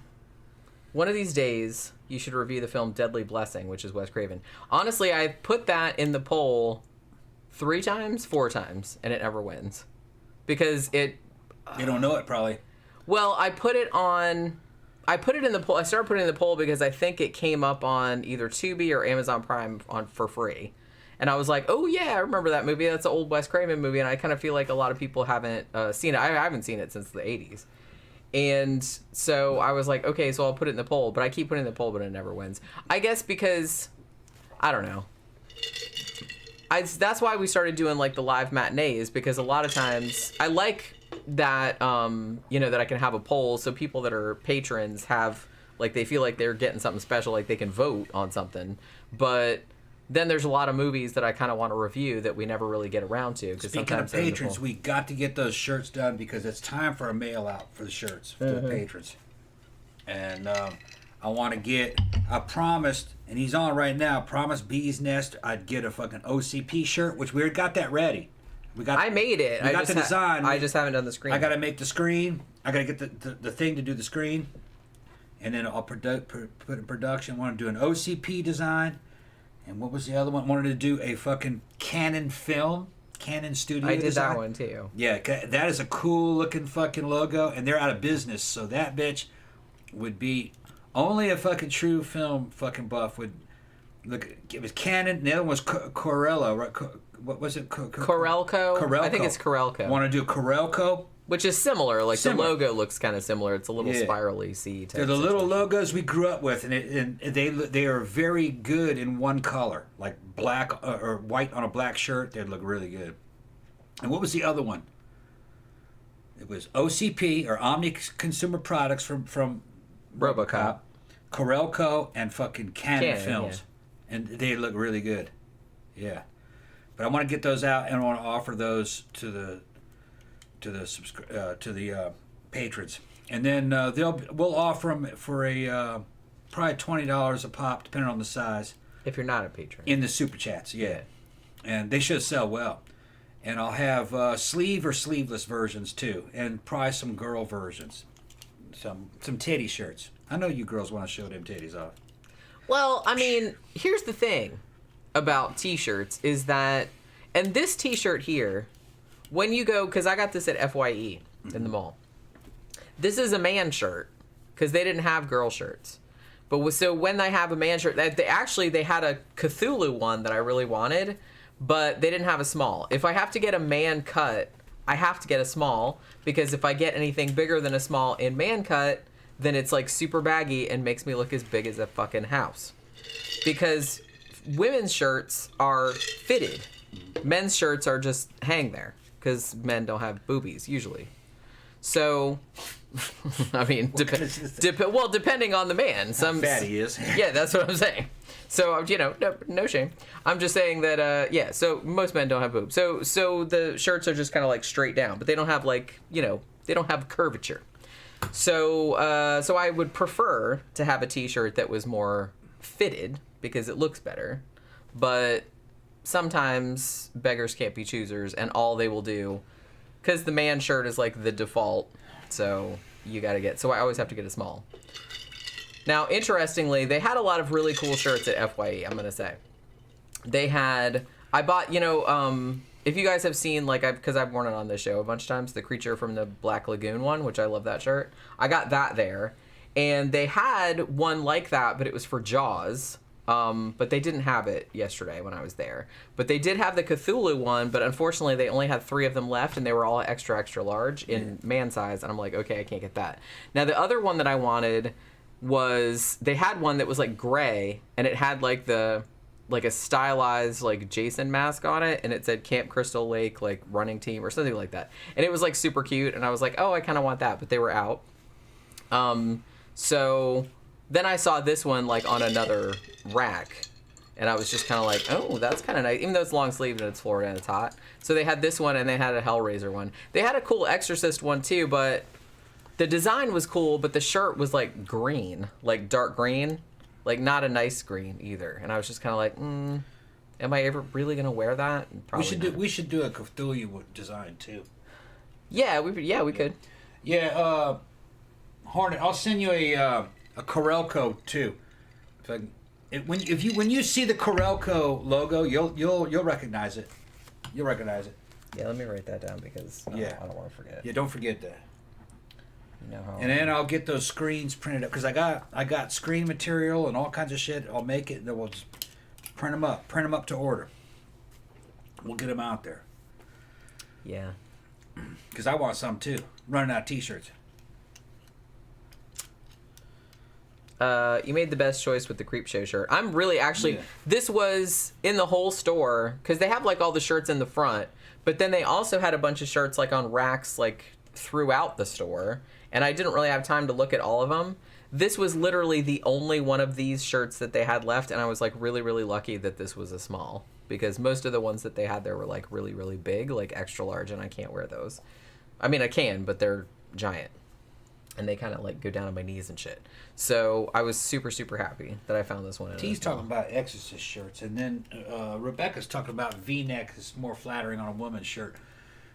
How many choices of fucking women's shirts do we have? All of them. We have all of them? You can get V-neck, you can get scoop neck, you can get spaghetti strap, you can get tank top, you can get a tank top that's like X shape in the back, or you can get tank top that's like straight. You can get, I get all of our blank shirts from Jiffy Shirts, and they have 40 bajillion different options. Maybe we can look into some better options for the females. Depends on how. I wouldn't even mind doing spaghetti strap shirts for girls. Those things look good. You'd probably look good in something like that. I have some like that. Yeah. I did one. I think I did an Obscura one like that for Obscura Undead. I have one like that because I still have and I can do all the old designs that we have in that. You know what I mean? So we can do them to order. That way we don't have to work, because we already have a pretty big. In my gym over here, that closet, it's a big closet.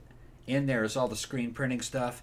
And we must have fucking 100 t-shirts, 200 t-shirts of different... I don't know if we have that many, but... About 100 we do have... Yeah, maybe. About 100, yeah. I mean, and I'd still have to like buy more probably because I always buy more man's medium shirts because that's what you wear. Yeah, because I'll have fucking 6 of the same ones. And I always buy more women's small or women's spaghetti strap because that's what I like to wear. Yeah. Because like I said, I like the smaller ones just because they're tighter, and if I get something bigger, because my boobs are so big, like it'll hang and it'll make me look enormous, like unless I get something really small and fitted. You know what I'm saying? So there's that. But it depends on the shirt too. Yeah. You know, because I've gotten some small shirts that were too small. You know what I mean? Yeah. You know, they weren't long enough, or the sleeves were too tight, or something like that. But I don't usually, as long as it's small or medium, I don't usually have too much trouble. Yeah. Okay, I got my nephew that shirt, Camp Crystal Lake Swimming Team. Yeah, that's it. That was the one. I kind of wanted that one too, but they didn't have any left. They had it like up on the wall, and I was like looking for it, and they didn't have it. And they also had these other cool ones that were like, they looked like, they were black shirts, and then they had, it looked like kind of, I don't know, like children's book covers, but they were horror related. So there was one, and they were like 70s looking. So there was one that was like a drawing, and it was just like, let's give hugs or something like that, with 2 little kids like playing on a sidewalk, and then there was like the alien like over them, like going like that. So they had like a bunch like that. They had one like that. There was Alien. They had a Halloween one, and then they had one other one, and I can't remember what it was. But they had like a bunch of like funny horror movie shirts, and I like that kind of shit. But I'm really happy that I found this one, and I'm really happy the Hellraiser one's cool too. Maybe I'll wear that one on Sunday, like for the next show. Because that one's super cool too. And look, it has like stuff on the sleeves. Like that's like, it's Japanese and on there, and then it has like that. I like that this shirt at the bottom, if you can't see the shirt, it has what's her face's head. See, like the cake. And it has Fluffy on there. Yeah, super cool. Shit from the crate, all that. I like that. That's good. Only horror shirts I have, says Tila, are Halloween, Jaws, and Dracula. I'm trying to think of all the ones I have. We're gonna have to send Tila a shirt one of these days. Yeah. You send us your size, Tila. I'll send you a shirt. I have an Omen one, which is like a baseball shirt that has like a big Damien on it. I have one from Lucio Fulci's Zombie that has like the front, it says zombie, and it says "We are gonna eat you" on it. That one's spaghetti strap. I have a couple H.P. Lovecraft ones. Those aren't really horror movie ones per se. I have a Dead Ringers one that I made, like a design that I made, that says Mantle Twins Fertility Clinic on it. And I can't remember. I have like some kind of like random ones. Like I have a Vampire Killing Kit one. I have a Clockwork Orange one. That's not really a horror movie, but you know. I have a Clockwork Orange one. I have a lot of music shirts. Like a lot of band shirts. Although a lot of band shirts that I have, I bought them a long time ago. Like when I used to go to a lot more concerts when I was much heftier. So a lot of those shirts are really big. So I don't usually wear them unless I'm going to sleep in them or something like that, because they're like really giant. Because now if I'm going to like buy a shirt, I'll usually buy, like I said, a smaller or medium. But back then I would buy like extra large, and they were like, because I liked baggy shirts back then. Suspiria shirt and Blackula shirt would be cool too. Honestly, I always wanted a Suspiria shirt. I had one that was, I used to have one a long time ago, but I don't love the Suspiria shirt that they have. Like, for such an iconic movie, I don't love that poster. You know, the one, like, with the white kind of, like, figure, like, standing up on the toe shoes, like, with the blood coming out? Like, it's good, like, it's minimalist, but Suspiria, like, it's so visually arresting that I really wish that they would do some shirts with, like, some cooler... I've seen some really cool, like, I don't even know if they're on there anymore, but I saw them, like, a long time ago. Somebody on Amazon for a little while, like an artist, had done a bunch of, like, unauthorized Suspiria posters, and a lot of them were, like, really cool. They were, like, super detailed, like, Art Nouveau style, and I loved those. And I was like, shit, man, if he made t-shirts out of those, I would buy all of that shit. but I don't even think the posters are available anymore because they were like limited edition, but they were so beautiful.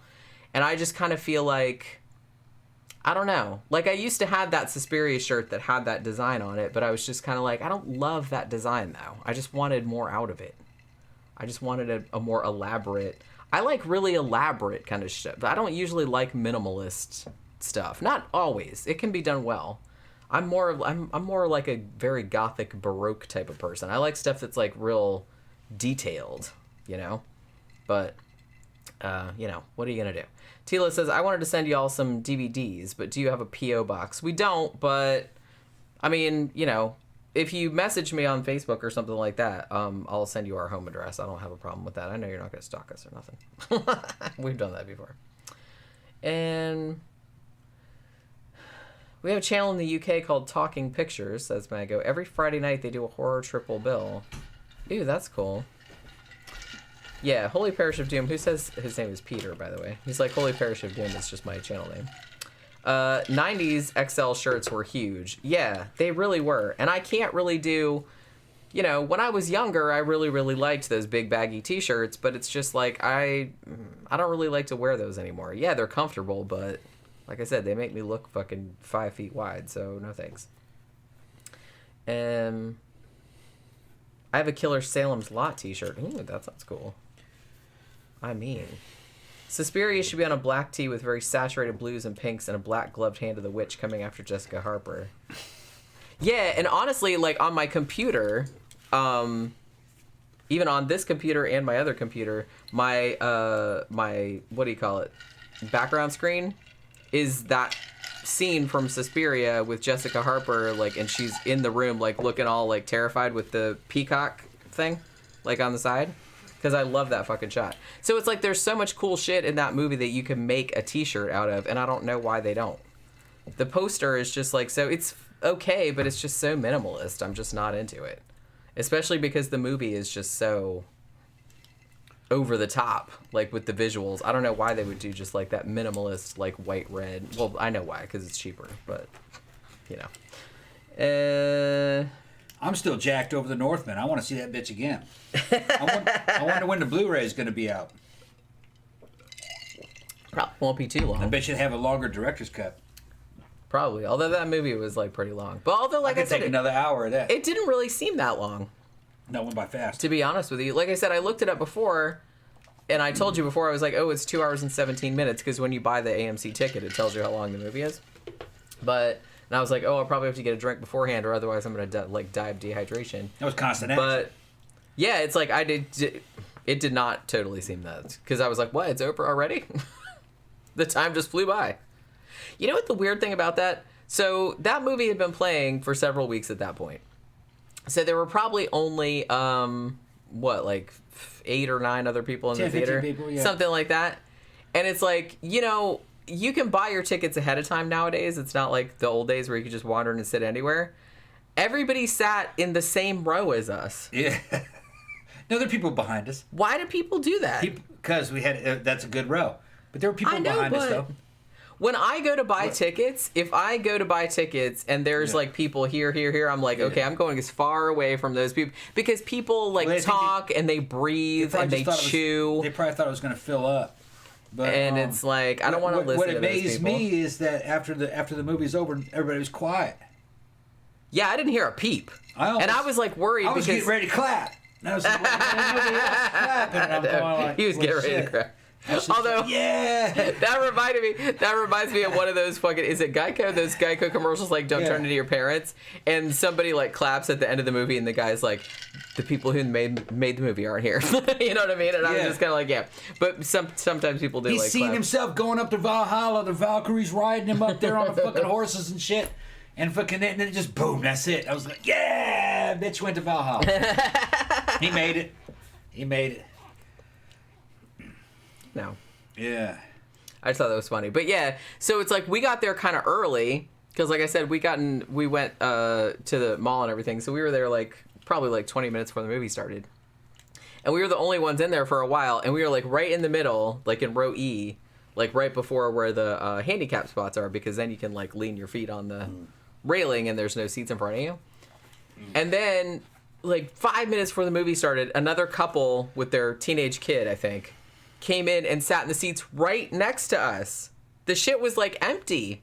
They wanted to get a good And view. they came right there. I'm like, I like that you part. guys. I like that part where they kept showing that damn Norse life tree. And then they zoom in on it. And he sees his ancestors and they're dead. Yeah. And then he sees himself and shit. All right. And then he sees his children that hadn't been born yet later on. That shit was awesome. I was like, going, yeah, that's what it's like. You guys fucking look, people. Do me a favor, because I can't. I don't really want to fucking close the window. What's the name of that Norse life tree? That's in the Idius. I forgot Isn't what it it's called Yggdrasil or Yeah, something like that? some kind of a life tree. It's the tree of life type of deal. It's in there. It's in the mythos. Yeah. The Idius talks about it. I just forgot what it's called. It's going to have many different names. It's going to an English name and a Norse name. Yeah, Peter says, isn't that annoying? I know, it's like the whole fucking... Seriously, there was like 15 people in their tops. And they came and sat right there. And I was worried because here's what always happens to me. I don't like other people, okay? So it's like, and especially if I'm in a movie, y'all better shut the fuck up because I don't want to hear a fucking peep out of you. Like the whole time I'm watching the movie, I paid for this shit. Don't talk. So, don't breathe, don't chew, don't do anything. So they come and like sit right there. And I'm always kind of worried because I'm not going to yell at people for talking during the trailers. I don't love it because I'm kind of watching the trailers too.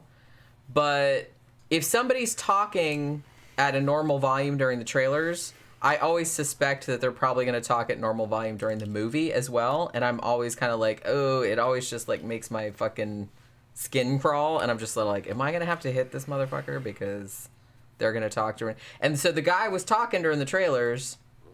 I also don't like it when people like comment on the trailers. Like after the trailer's over, they're like, oh, that looks good. Like really, I'm like, dude, shut up. Nobody cares what you think. Okay, yeah, they've come down. The answer is called Yggdrasil. That's what I said. Yeah, Yggdrasil. Yeah, okay. That's what I said. Yggdrasil. I have a font called that. Yggdrasil. That's like a Norse runic. Yeah. That's how I remembered it because I knew I had a font that was named after it. Yggdrasil. I forgot what the whole fucking mean. There's a lot of shit to that movie. I was watching it and I was like, well, how deep are they going to go off into this? There's a scene when they jump on the Rus and they go into that Rus fucking village. The Vikings are like trying to be cool and talk the fucking children out of the hands of the mamas. And they're like, no, hell no. They're fucking taking the babies anyway and putting the children in the barn and then they set them on fire. And I was like, yeah, that was the easy way, though. Another thing they used to do is collect all the children and then make the children fight each other to the death. And they would be like laughing and betting on them and stuff. And they thought that was great fun. And then like the few that would survive, they would keep those. Like, okay, you're strong enough, They were fucking brutal. Those dudes were not a joke. Try to think of what else they did to children. They also had I can't remember his name. You guys can Google him.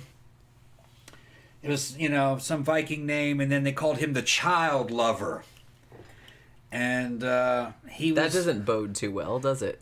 It was. Well, they called him the Child Lover because he was constantly trying to stop them from killing the children during the raids. And they would like kind of make... And they were like fucking with him because yeah, you child like lover. You child. Come on, we're killing the little kids. Yeah, they were like... It's fun. They didn't understand it. They couldn't understand it. You know what I mean? That he would try to save the children and try to talk people out of killing them and trying to fucking, make excuses. He was actually the only person that actually had a conscience. He would try to make excuses on why we shouldn't do this, but he was kind of like... They were like, you're lame. But he was...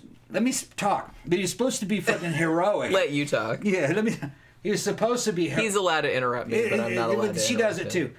He was supposed to be heroic in battle, so they respected him. But they just thought it was just mind-blowing that he was constantly trying to save these kids. And make excuses of why they shouldn't kill them and shit. Which, I thought about it and I was like, well... In those days, you probably couldn't let them live. If you did, they'd come back and get your ass. So the Well, Vikings, much like you see in this movie. just like you see in this movie. So probably the Vikings knew what they were doing. Best was is if you raided a village was to kill everybody. You know, kill everybody and then just enslave the women and take them with you. Then you don't have nobody doing like an epic journey. Nobody to come comes back. do revenge on your ass. So, I guess it was just the morals of the time. Yeah, well, if you're gonna raid this fucking town, there can't be any survivors really, or it just causes more trouble. So, that's what this movie's about. You got to kill all the children, basically, and that's really how this movie starts. They let one of them live, and he came back and got your ass. I mean, they killed everybody. Well, they didn't really let him live. It was kind of He got away. It was a deception Yeah. by one of the dudes. Yeah. So there's that. I don't want to ruin it, but Yeah. Yeah, Murder Hornet says kill them all. Let God sort them out. And then Peter says, isn't that a central part of one of the Hercules movies MST riffs on? Oh, it might be. They did a bunch of Hercules movies. I'd have to go back and watch. I can't remember which one that is. Yeah, so, but what I was saying before was that, so these three people sat, like, literally right next to us, right, before the movie started, and I was like, fuck me. And I was like, should I move? And then, like, some other people came and, like, sat on the other side of us, except, like, 2 or 3 seats over. I'm like, great, now I can't get up to go to the bathroom. Awesome. Because now we're, like, surrounded. So there was that. And then... But I will say that even though the guy talked all during the fucking commercials and all during the trailers... I didn't hear him, yeah. Once the movie started, at least he shut up. Most people don't. I found that if people talk through the trailers, then they will absolutely talk through the movie. Ethan Hawke was the guy who starred in this, right? Well, he was the kid, dad, right? He was the dad. He was the dad, Yeah. right? Yeah. So he was, like, in it briefly, like, Right, at the yeah. beginning. Yeah, that was Ethan Hawke. Yeah. Which... No, everybody looked good, man. Everybody was in good shape. Fucking the dude that played the prince, he was fucking stacked. He was looking real good. And I don't think that was CG either. I don't think they touched him up. I think that's how he was looking. He was looking lean. He was looking very lean, and he was fucking looking pretty big. Now, you're talking about a damn near a retelling of Conan, all right, with a different tone, a more satanic black metal kind of fucking pagan fucking horror, folk horror fucking You guys, vibe I've to done it. like so many CD covers for bands that are into this kind of stuff. Yeah, I mean, they got it right. Right. But he's like, he was looking, rivaling Arnold in terms of fucking physical, physical, being impressive physically. Even though Arnold was fucking huge in Conan. He was twice the size he was. In Conan, he was twice the size of what he was in fucking, say, Predator. Even though I gotta say Predator 1, Arnold looked his best. Arnold didn't look really all that good huge. He looked better a little smaller, a little thinner, like he did in don't you agree? In Predator. I think he looked, you remember Predator 1?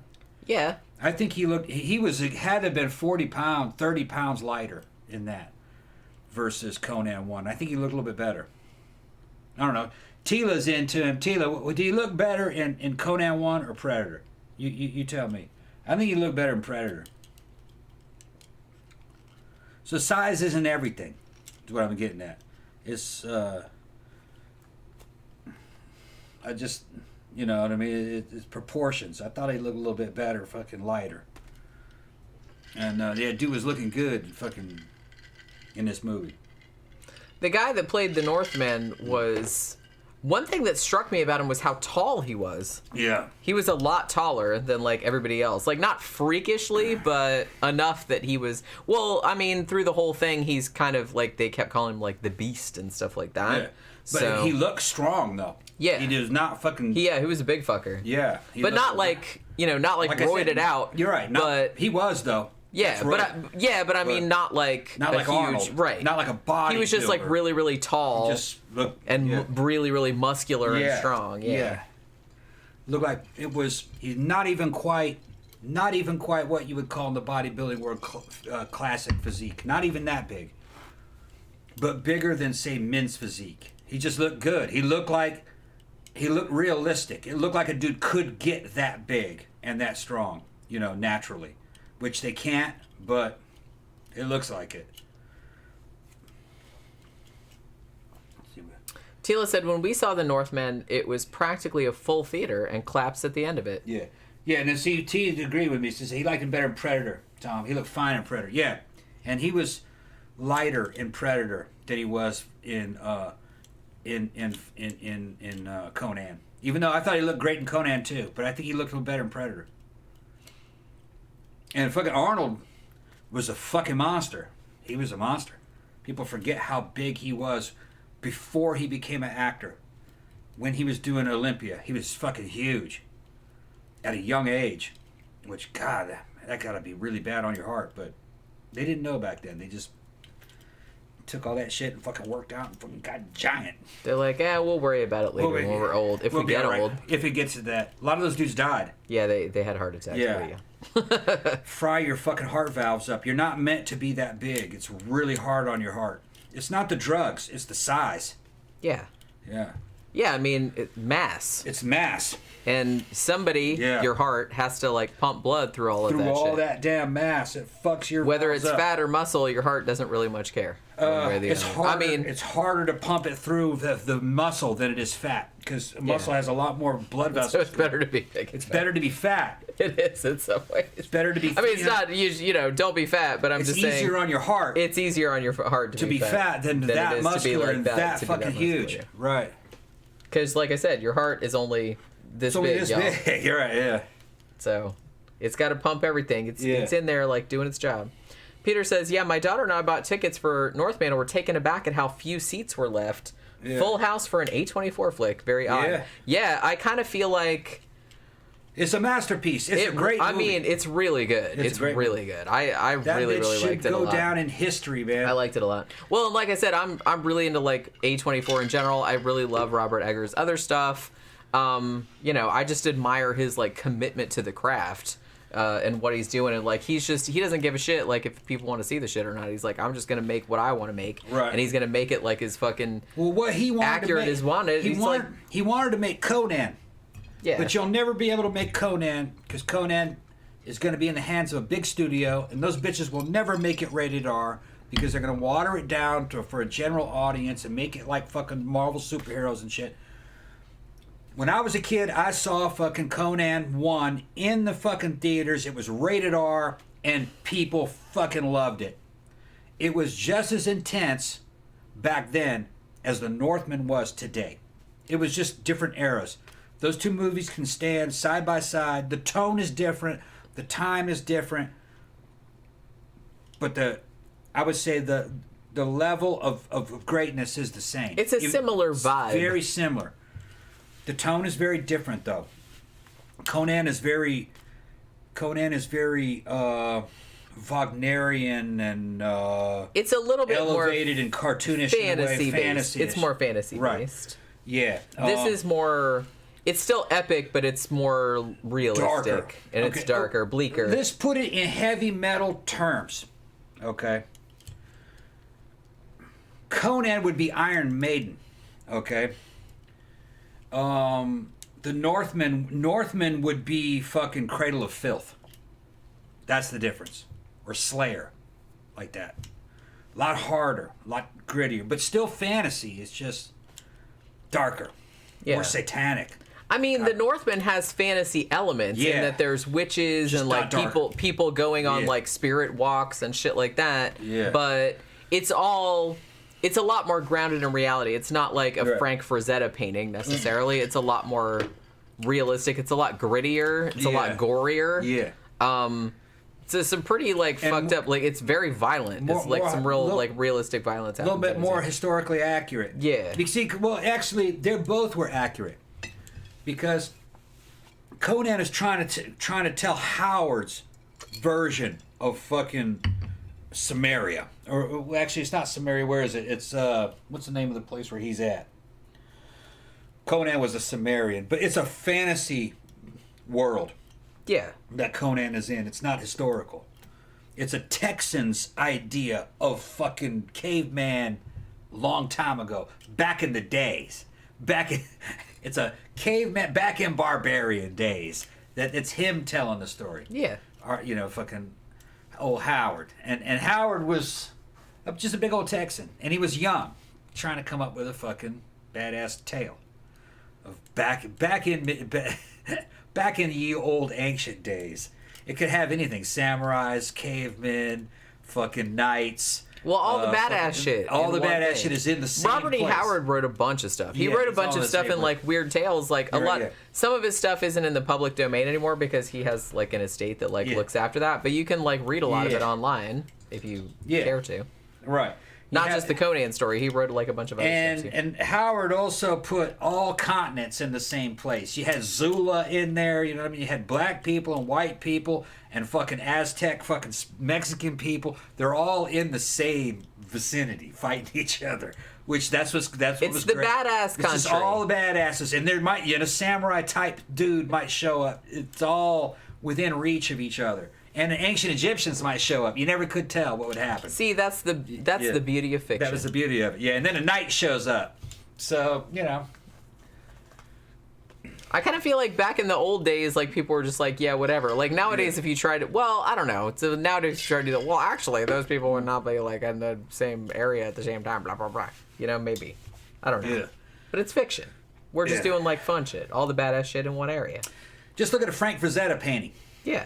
Frazetta understood Conan shit well. I mean, he was actually hired to paint the covers of the fucking novels and shit. You know what I mean? For Signet and all the I think it was Signet that came up with all that shit.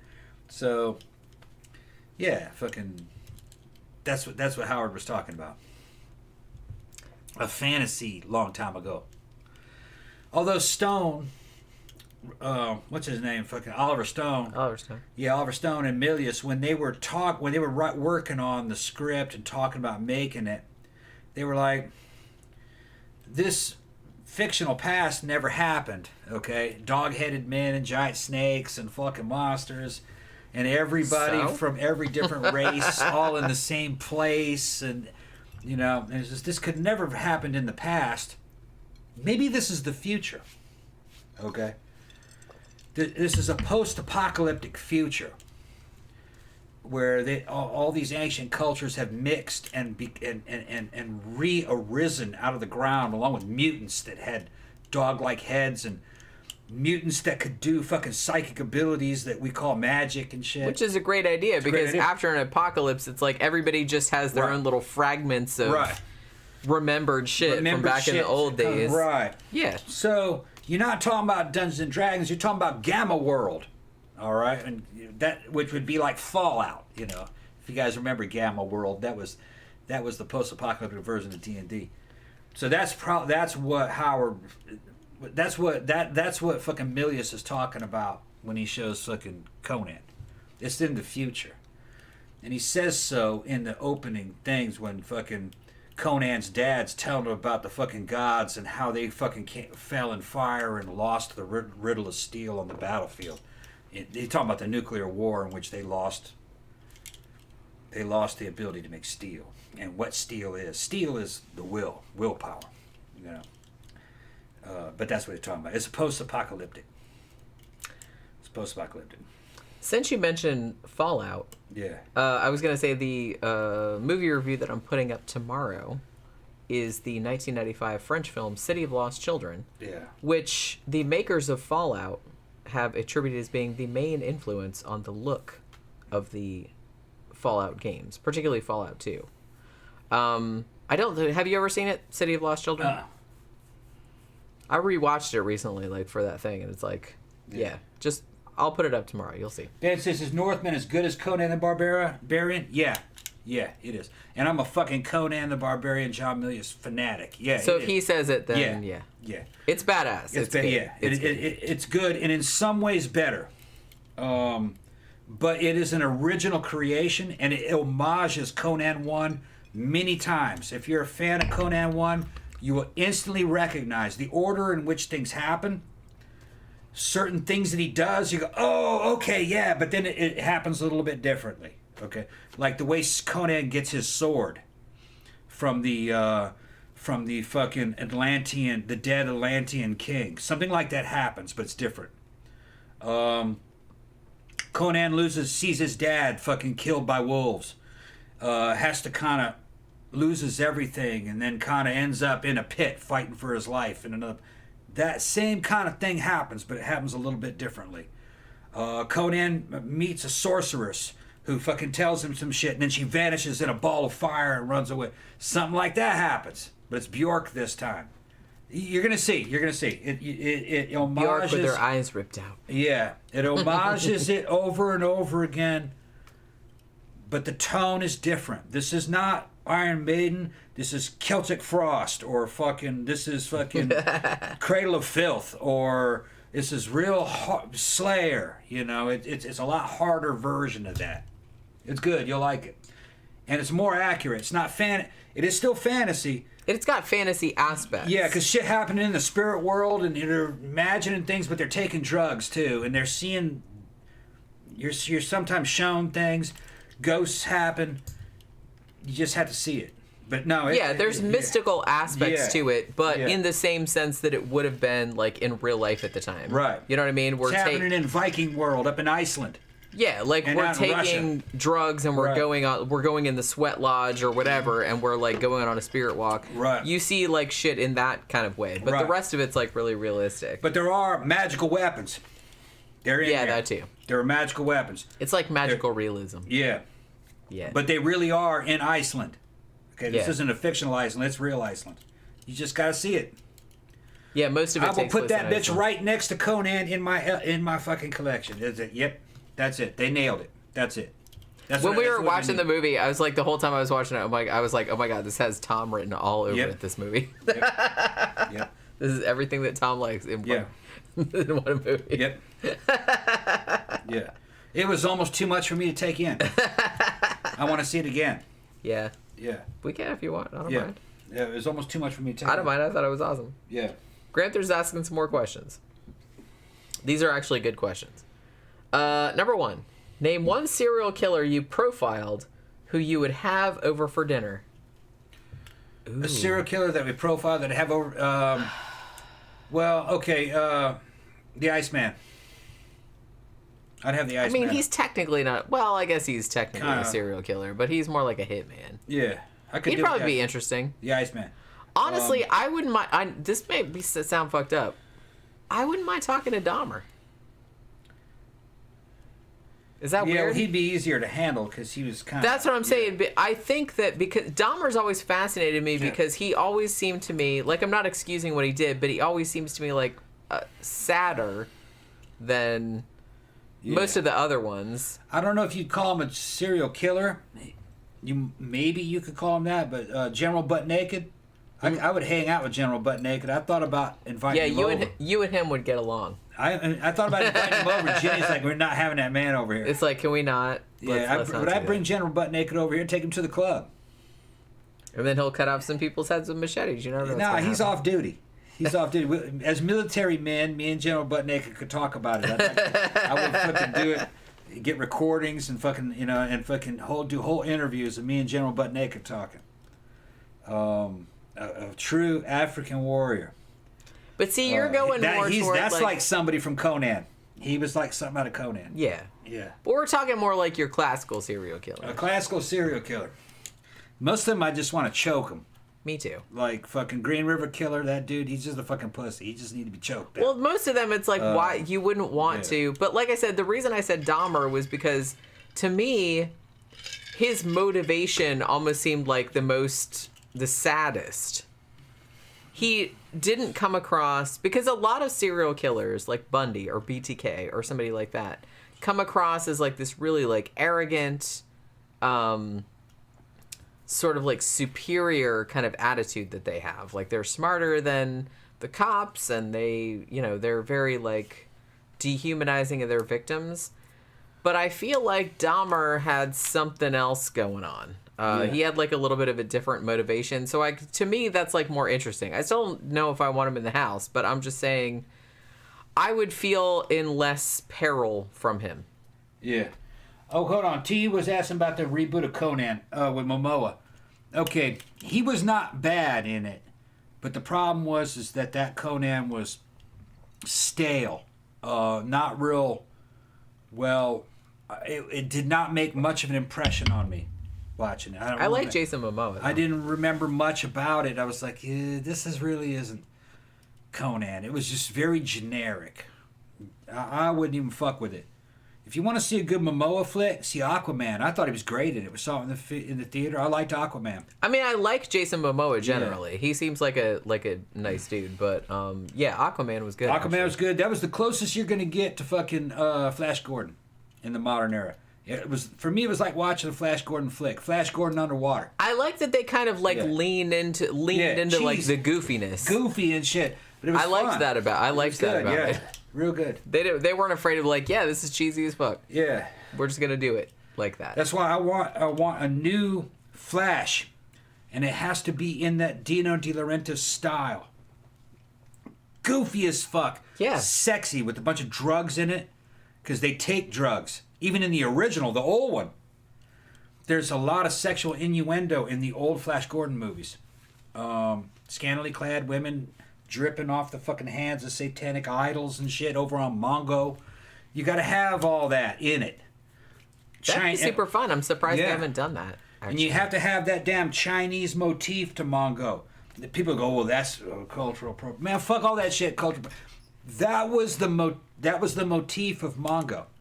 Because it was written in a time when the most exotic thing the average person was going to see was a Chinese restaurant.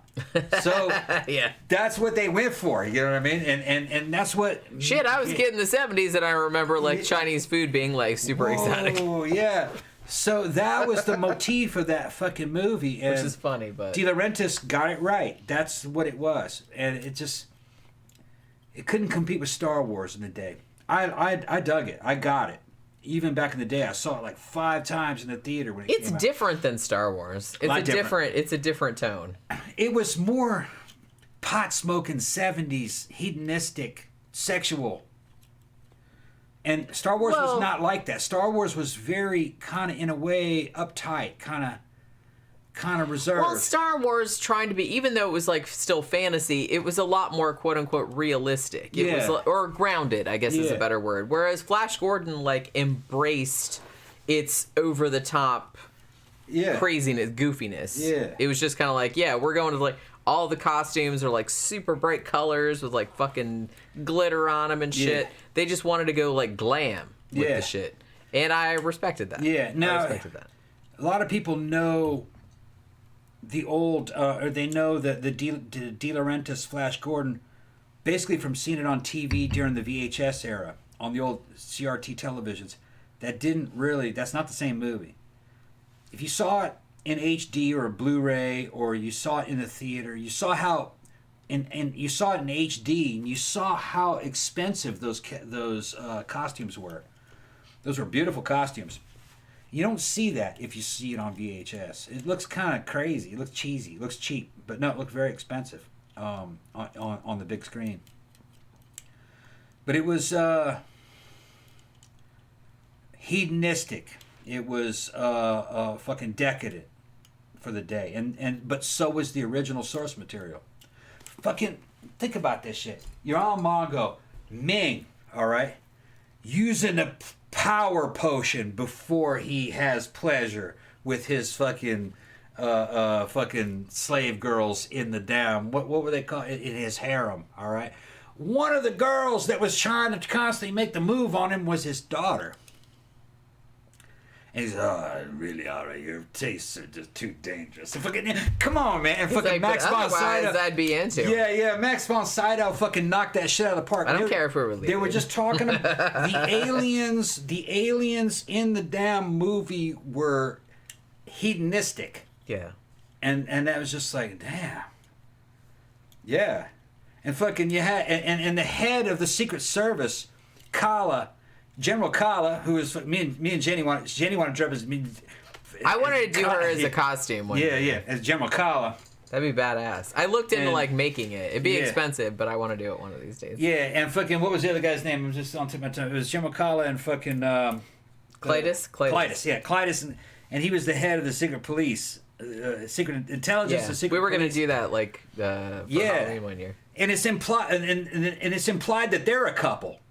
Yeah. Okay, and then they're into BDSM and they're torturing Ming's daughter and shit. Not the boar worms. Yes, the boar. Your father said we could put the boar worms on She's you. like, oh no, not the. Oh well, okay. I'm kind of Yeah. into the worm. All And he right. goes, you will be my wife one day. Kyla's like, what? You know, yeah, you know, whatever. It's all, they're all kind of whatever. on dope shit. I don't know. And I was like, yeah, that was Dino De Laurentiis Studios fucking spent itself out of damn existence, but it gave us fucking Flash Gordon and it gave us Dune. And it gave us a bunch of other really good movies that fucking I was like, wait a minute, hold on.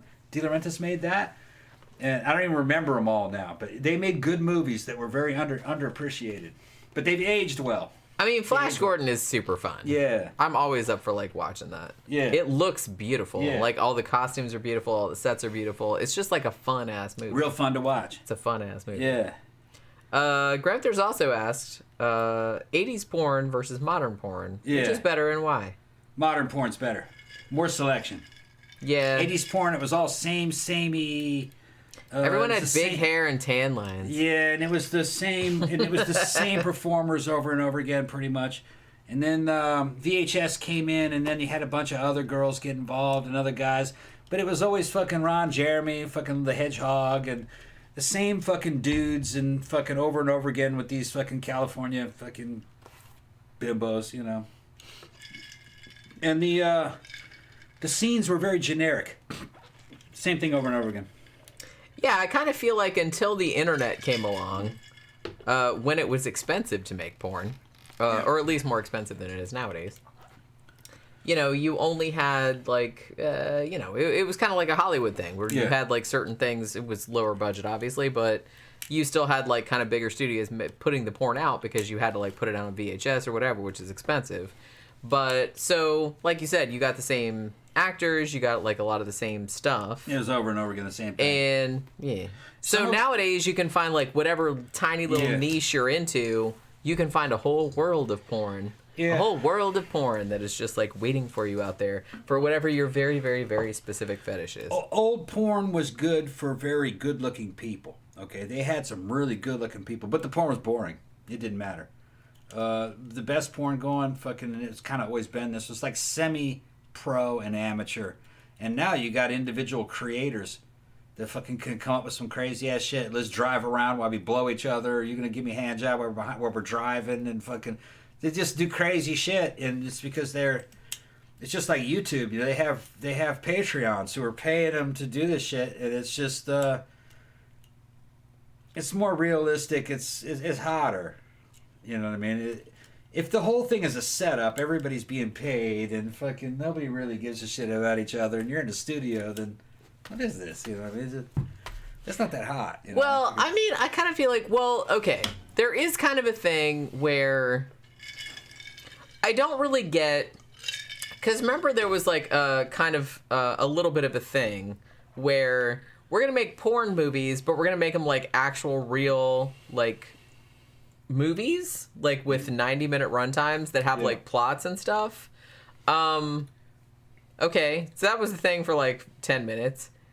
I don't really get that. I don't really like the gonzo porn either. Honestly, I kind of like if you're just gonna do. I don't know. I don't know if I like. I don't so much like just gonzo ass porn, but I don't really like porn movies that are actually trying to be real movies because those are porn actors and they're not actors. And I would prefer, to me, something hotter would be like a regular movie that had like a couple of like hot scenes in it. Yeah. You know what I mean? That would be better porn than a porn movie trying to be a real movie. You know what I'm saying? Like, don't do that. Don't do that. It just seems like a waste of time. You want another drink? Yeah. Okay. That just seems like a waste of time. Honestly, some of the hottest shit I've seen has been like regular ass movies that had like hot scenes in them. Don't try to make a regular. Don't try to make like a porn movie into a regular movie. It just doesn't work. If you're gonna do porn, just like do the fucking porn. Get it. Let's get this going. I don't need a plot. You know what I'm saying? Best way to impress the babes when you're unfortunate looking. I'll wait until Tom comes back to like weigh in on this, but in my opinion, just like I said, women, you would be surprised, are a lot. I mean, I'm not speaking for all women, obviously. Women in general, let's say that, are a lot more. They're not really as shallow. I know it's terrible to say. They're not as shallow. They're not as picky in terms of looks. If you have something else to offer. If you have something else to offer, meaning you're funny, or you're really sweet, or you're really understanding, or you're into the same shit as them, or something like that, then it doesn't matter as much what you look like. I kind of feel like, and again, this is a very general statement, I kind of feel like dudes are a little bit more shallow in the fact that even if they meet a girl that's like into the same shit as them or is funny or something like that, she still has to be hot, or they're not going to hit that. It's not usually the same the other way around. But like I said, it's a very general statement. I know that's not true of everybody. Women are a lot more forgiving of looks if dudes have something else going on. If you have your shit together, like I said, if you're super funny, or you're just super like easy to be around, or anything, if you have anything going on, especially like I said, if you have something in common with them. Like I said, if I met somebody that was not super, that wasn't a 10 or whatever, and they were into all the same horror movies as me, and they were like really nice and all this other kind of stuff, yeah, I would totally like fucking. Because the thing about women is that sometimes, and again, this is very general, women tend to be a little bit more circumspect, because we have a lot more to lose. You can't just go around like fucking any rando. So we have a lot more to lose, generally. So we're a lot more like discerning.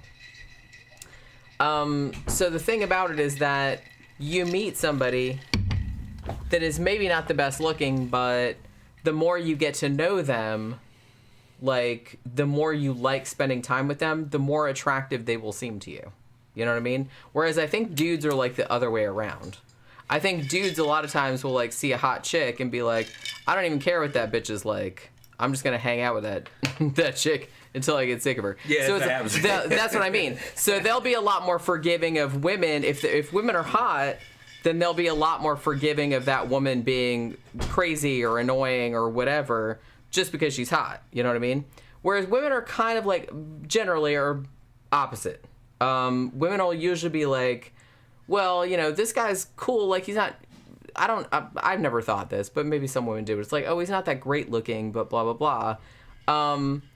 But the more you hang out with them, it's like, man, we have so much in common. And he's so nice to me. And he's like so interested in stuff like that. And that person will become more attractive to you the more that you have in common with them, and the closer you get with them. So I kind of feel like women are more, it's more like a long time thing. Like the more they get to know you, the more attractive you are to them. You know what I'm saying? And that's a very general. I know like not all women are like that, but I kind of feel like dudes are like the opposite. Because we're designed differently. That's what I'm saying. Because honestly, like I used to know, like I have a lot of male friends, and I did like going back to when I was a teenager. And dudes will put up with ridiculous amounts of stuff from chicks if they're hot. Depends on how old they are. Ridiculous. Depends on their age. And then they'll bitch to me about it. My geeky ass. Depends on their age. And I'm like, age. and why are you having sex with her if she annoys you so much? But she's hot though.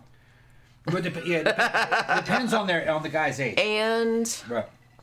Well, what worked with men, males of all fucking species over time, is to get as many women pregnant as possible. Well, yeah. And they're not talking about, and this is beyond, this goes not just the human species, all species. That's the way the male gender worked.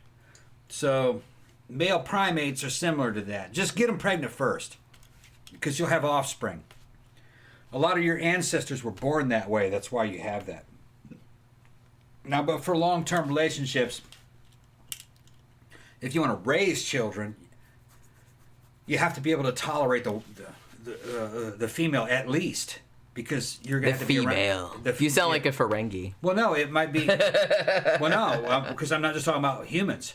Yeah. All right, I'm talking about. I know. I'm just teasing. Talking about in other species too. Because animals of other species will sometimes just basically kind of just fucking attack and rape Yeah. the female species. They're like, and then run hey, I away. don't have to raise it. Bye. Because they had to rape it and they just leave. But then that same fucking animal might fucking actually kind of mate and impregnate the female of its own species and then stay with it. That happens also in animals. Yeah, well, it depends on the species. You Depends on can't the- really, I mean, you can't really generalize across the whole animal Right, kingdom yeah. because it's Some all of it depends it's on what it all is. over the map. Right, yeah. It's all over the map. I know that like some like people that are into like evolutionary psychology, which by the way is a lot of bullshit. Is just kind of like, oh well, we see this in these, so it's like obviously males want to do this and that and the other, but that's not how it works in every single species. It's kind of like all over the map, so it's a lot more nuanced. It's what works. What works is Like I said, selected. it's a lot more nuanced than people would have you believe. Depending Animals on, are like I still said, animals, the though. well, yeah, but so are we. And yeah, But I'm just saying, there's a very, very broad spectrum in the way that different animals like go about their mating strategies. Yeah, you're just a product of your ancestry, though. Mating strategies are wildly divergent, Right. and it's And on sometimes in the on a same spectrum. species. In the same species, Yeah, too, can be. on a spectrum. Right. It's like, look, because there's competition not only between species, there's competition within a species. Okay? Usually what ends up rising to the top is an alpha male. He's got access to a bunch of females. He protects them. He gets most of them pregnant. Or all of them that he can get pregnant, he gets pregnant. But there's another kind of male who's kind of like the fucking prince. Or the fucking, you know what I mean? He's kind of the gracile motherfucker who, he's not an alpha male. All right? But the females like him, and fucking he gets them pregnant too, and the alpha male fucking raises them thinking that they're his. That happens in a lot of species. But that's where those kind of males are coming from, because their ancestry has that in them. It's almost kind of like a parasite, but not really, because that Well, male. because the ladies like them. Yeah, too. that male is offering something. It's He's like, offering it's just yeah, it's we just- have like the dude that is kind of dumb but can like beat everyone's ass, but also He's providing security and we this and have that, this but this other guy's dude. entertaining. that's like super funny Right, and yeah. super cute and Right, like yeah. he actually listens to me when Right. I talk and doesn't like beat Well, my animals ass and can't stuff. talk. No, you know what I'm saying. Right, but You know what I'm saying. but that Well, actually, animals can't talk. Thank Right. you. I know. yeah, but but that happens that happens also. There's more than one things are being selected at once. So That's what I mean. It's Yeah. so as I said, it's a lot more like complicated Right. than people would entertain. So anybody that comes out with just like, oh well, men are like this and women are like that. no, No, that's not how it works. It's a lot. In more every like species, fucking- there's about 4 or 5 different kinds of males and about 3 or 4 different kinds like of I women. said, there's a females. lot of different shit you could do. Right. A lot of different strategies. A lot of Right. different strategies. Tila says, have a good sense of humor and be down to earth and love yourself. I think those are probably like the 3 best things I've ever heard. Yeah. Let me get a. Yeah, have a good sense of humor. Don't be, don't be that kind of motherfucker that like people make jokes and shit like that, and you take the shit too seriously. Don't be like that. Be kind of self-deprecating. I kind of like that. Don't get too up yourself where you can't take a joke about yourself or something like that. Yeah, down to earth. I don't really like people that are too up themselves, like I said. I like people that are kind of like genuine, honest, shit like that. And confidence. This is probably the thing that I have the most trouble with, but yeah. Confidence goes a long way, to Yeah. be honest with you. That might be, I don't know, that might be the most important thing. Really. Well, that's your delivery right there.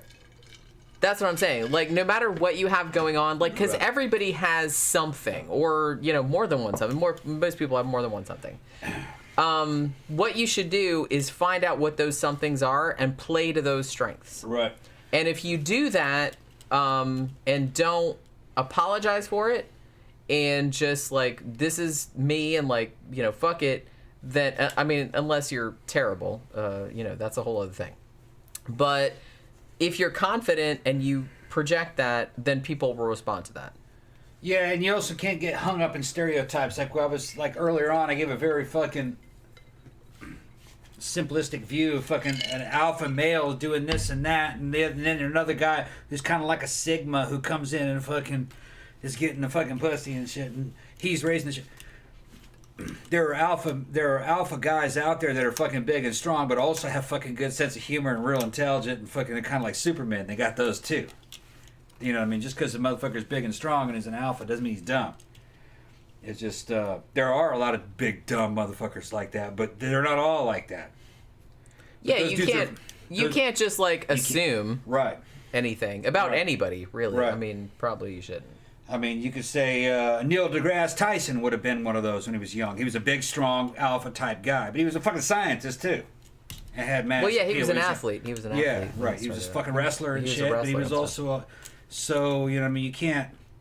Why do you think so many women love Neil deGrasse Tyson, for Christ's sake? Yeah, well, you kind of have... That dude is like... That is one sexy motherfucker right there, Neil Well, deGrasse imagine Tyson. when he was young and he was fucking in real good shape and shit, you know what I mean? It fucking would have been, you know, even more so impactful, you know? He's a little older now, you know, and fucking... Yeah, but even now... got kids and gaining weight. Yeah, but, you know? like, I'm reading his books, and I'm, Yeah. like, having, like, a little bit of a nerdgasm. I'm having Well, a little bit of a nerdgasm. well, you we do- were talking about that with Carl Sagan, Like Carl too. Sagan, right. He's like a Carl Sagan. Your but- brain turns right, me on. Right. I'm into Right. that. I'm into Right. that. It'd be the same thing. Fucking, they had women that just fucking loved Carl Sagan. I can see it. Tyson was like Sagan, but fucking motherfucker was big and strong. You know what I mean? And it's just, he was a good looking guy. You know, when he was in good shape, I seen pictures of him. I'm like, yeah. Fucking, you know, motherfucker would be popular. You know? Neil deGrasse And- Tyson is awesome because, Yeah. well, the reason why people like Neil deGrasse Tyson and Carl Sagan like got so popular is because there's a popular perception, and maybe there's something behind this, but there's a popular perception that people that are really, really good at the sciences or math or something like that are usually like nerds, or they're not really good socially. So if you have somebody like Carl Sagan or like Neil deGrasse Tyson who is like a super, super good scientist, but also is like really socially adept and like kind of confident and sexy and is really good at like communicating to the public, that seems to be, I don't know if it's really true or not, but you know, public perception would be that that's like a very unusual combination to come along. Like, oh my God, it's a sexy nerd. And I think, you know, people don't really have that stigma as much nowadays, but they used to. T's off to see fucking The Doctor Strange Doctor movie. Strange. You have a good night, T. Have a good one. Honestly, Everybody said it was good. They were coming everybody out of the that was theater, coming out of the theater, we were waiting to go in to see the Northman. They liked Everybody it. that was coming out, and we saw some people like doing live streams like about like coming out.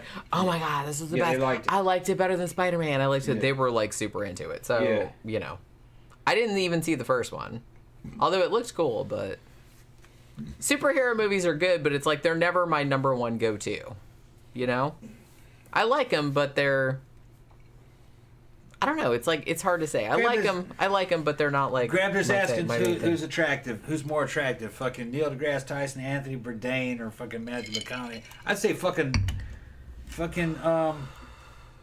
Neil deGrasse Tyson, fucking when he was in it, when he was in good shape. Anthony Bourdain's kind of hot too. Well, I mean, he's dead now, but you He's know, dead now. when he was alive. But Yeah. Matthew McConaughey, I'm not. He's Yeah. good looking, but it's like he's kind of more like his persona. I don't vibe with the persona. He's more like a beach bum, kind of like pot smoking kind of thing. Which, you know, that's fine if that's your thing, but it's like not really my thing. See, Neil Tyson's gonna come at a woman like this. Okay, he's gonna take her out to the lake underneath the stars at night. Okay, We're gonna go to the observatory. Go to the observatory. He's gonna tell me about he's gonna- all the constellations. He's gonna lay out a blanket with some pillows. They have a picnic basket at night, and we're gonna talk about the stars. And he's See, gonna, I'm into and that. He's gonna I'm into walk a that. woman through the whole stars and this and that. And he's gonna have good There you stories go. about the shit. And then he's gonna talk about the nebula. And how nebulae, and he's going to talk about the different layers inside Jupiter, and fucking, he's going to go all that shit. And those women are going to be like, they're going to be loving that shit. Yeah. Okay. That's I that's like- how I that like shit's that gonna go. idea. I like And we that have idea. to know the inside, and over here we have. You know, these the Gamma D, I'm gonna mix it, the Gamma D star cluster. Yeah, he's just making I'm making stuff shit up. up. And in this star cluster, we have Zeta 5. Or shit like that. And you know, he's gonna walk him through that. He's gonna give He's him a got that whole, great voice, He's gonna too. have a That whole helps. fucking tour through the skies, through the stars, and then it's going to end with him getting blown. You know that's going to happen. But Well, yeah. but women, how's a woman going to resist? You know what I certainly would. They just going to be crawling across the motherfucker's lap and shit, fucking looking at the stars. Big old. I ain't gonna say anything anymore. That's it. We're gonna get demonetized. We've already put it. Well, the whole channel hasn't been demonetized, but a lot of our Yeah, videos do get demonetized. Right. They don't get We know how well. it goes. We know how it goes. Honestly, most of the videos that get demonetized are like the true crime stuff. True crime which, stuff, yeah. like I said, they usually do. They don't get demonetized. It's just that they don't show like certain. They only show like adult commercials or not any commercials because it's true crime. Because we're talking about fucked up shit. Grandpa says Tom is a volcano of confidence. 90% of it warranted. Well, 90% of it. only 90. That's generous. Yeah. See, fucking listen to this one. I told you. He's known me forever, and I don't think he understands like how See how she is. how part of my nature smart assery is. Yes. I grew up. My dad, my grandparents, everything like that were smart asses. Yeah. That's just like my main way of communicating. Yeah. You know what I mean? I don't mean to be offensive or anything like that. That's just like the first thing that comes out of my mouth Yeah. is smart assery. And he will say we're in the dawn of the age of Aquarius. Yeah, that's right. Fucking DeGrasse Tyson, Neil Tyson. I have a bunch of his books over there on my shelf. Yeah. I love that he got so passionate about the whole Pluto thing. Right. Everybody got mad at him about him wanting to demote Pluto. Right. I mean, it wasn't just him, obviously. It He was. was just, it was, well, they were just kind of like, well, look, if Pluto's a planet, then, like, all these other extra planetary, like, things out here are also planets because they're all the same size. And Neil was just, like, popularizing that. And he wrote a book about how he got, like, death threats. Yeah. He got death threats from people that were like, how dare you not make Pluto a planet and blah, blah, blah. And he's like, bitch, I didn't do that. A lot of pop scientists or pop astronomers or whatever, cosmologists, they catch a lot of flack from their own community. Like, oh, well, he's no smarter than me. And this, there's a lot of player hate. There is, yeah. In the scientific community. But let me tell you something. Is Neil deGrasse Tyson better than fucking other people in amongst cosmologists? No, but that's not what this is about, okay? They're a group of guys working on problems. Each one of them has their own problems, that they're trying to solve in their field. What Tyson is about is that, and also the same thing as fucking Carl Sagan, they could communicate to the mass audience. Yeah.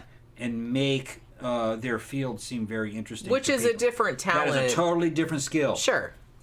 And not everybody has that. Especially not in the scientific community. Most of those people are, let's be obvious, let's be honest, kind of painfully nerdy and not real good in front of crowds. They tend to be kind of shy. Social skills not really there.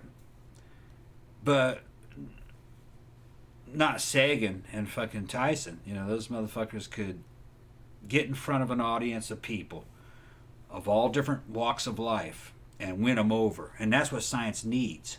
You have to have that. Yeah, I kind of feel like you do need, you need like people that are like really good at the fucking science, obviously. But then you got to have the communication. You also skills. need people that are maybe they're not like the best at the science. But they had the star power. But they also have the ability, the charisma to actually like communicate that to the public in a way that the public can understand. Right. I've said it before earlier on the show. My Aunt Lois, who was in the Mad Mountain Poltergeist book that Jenny wrote, worked at Palomar Observatory. And she was secretary to one of the guys there. I forgot remember. Penner. Dr. Penner was his name, I believe. And Carl Sagan would show up all the time back in the 80s when she worked there. And Lois said that Carl Sagan was the sexiest man she had ever seen. I can see that. Huge star power. I mean, there was just something about him. He's just very charismatic. She said that fucking he would fucking walk in and talk and then he would leave and women in the room would just go after he was gone. And she said that there was a lot of tension in the room when he showed up. It was like, because it was like being in the presence of a superstar, and it was sexual for women. You know, I can see it. I understand it. As I I said, can understand it. women's sexuality in general, I know everybody's not like that, but women's sexuality is a lot more tied into Status and and the personality way you make yeah. us feel. Right. And a lot of that has to do, depending on what the woman is, like if you're really into like intellectual kind of shit, like if some dude comes in like with all the science shit and also has like all this, you know, animal magnetism and all this charisma, that's gonna be like fucking catnip. Yeah. Right there. And you look at him, and he's not an ugly guy, but he's not what I would think would be a woman would be a sex symbol, but evidently he was. Oh yeah. And I can see that. That is not mysterious to me whatsoever. Yeah. It might be mysterious to dudes. It is not. The dudes who are like, what? It is not mysterious But, to me at I can all. kind of understand it, but he was, and according to Lois, he was hard to get. You know what I mean? Like, Well, he couldn't probably had more important things to do. he had girlfriends, Well, yeah, I know. but he was like very hard to get. yeah, You know. I'm Carl fucking Sagan. Yeah, he's Carl fucking Sagan. Come on, So, famous. right, yeah. You got to do better than that. Right. But yeah, what is you know, like He I said, evidently was fucking dating hotties. like I said, I We're can talking see it. about I can see hotties, it. real hotties, Well, see, and they were smart. yeah, So you know, it's kind of hard for me to say, like I said, because to me, my whole like concept of sexiness doesn't Yeah. have anything necessarily to do with what people look like. yeah, It's a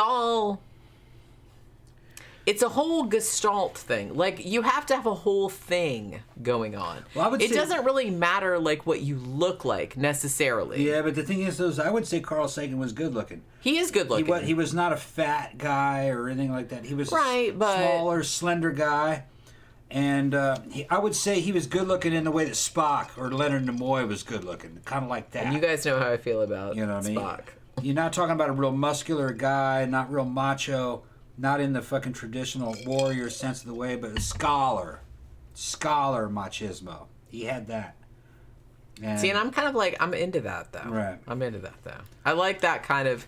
And as I said, he never came across... I mean, he was very... He always came across as, like, he was very intelligent, but he didn't come... He was intelligent, but not condescending. I wasn't arrogant. Jenny said, Or arrogant. yeah, Lois said he wasn't arrogant.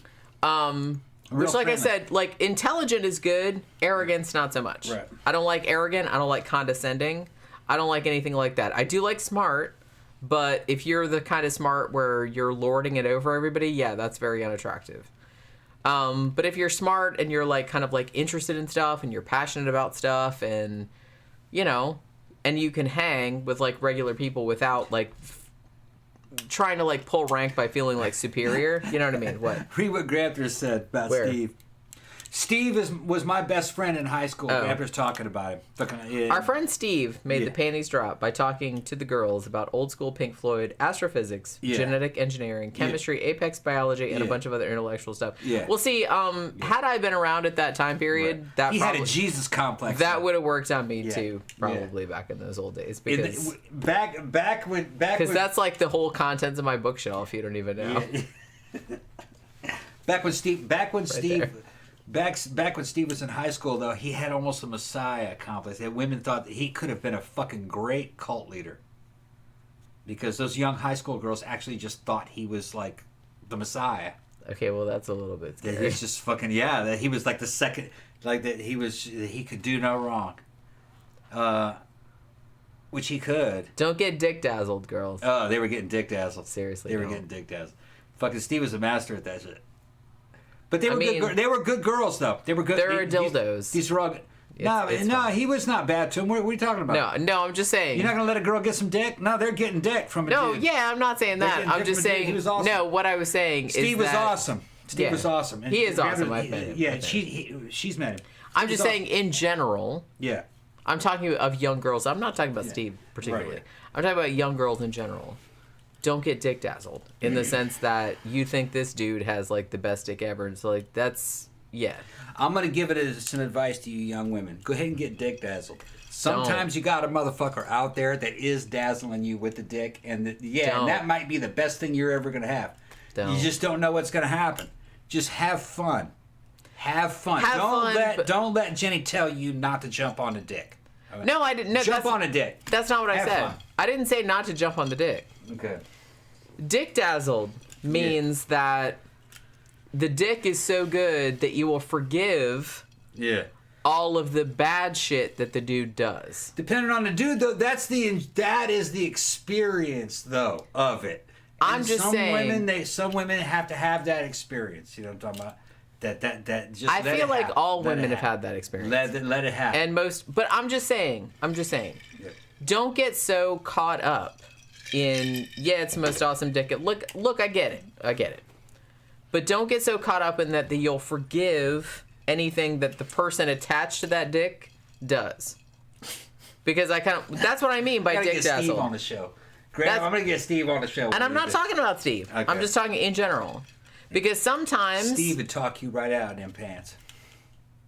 I'll bring Steve on here. I doubt that. And I'll fucking I'm tell old Steve. now. I said, Steve. I'm old now and I'm favor. cranky. I said, do me a favor, talk her out of them pants. And fucking Steve would put the number on you, even to this day. No, he wouldn't. I talk to him all the time.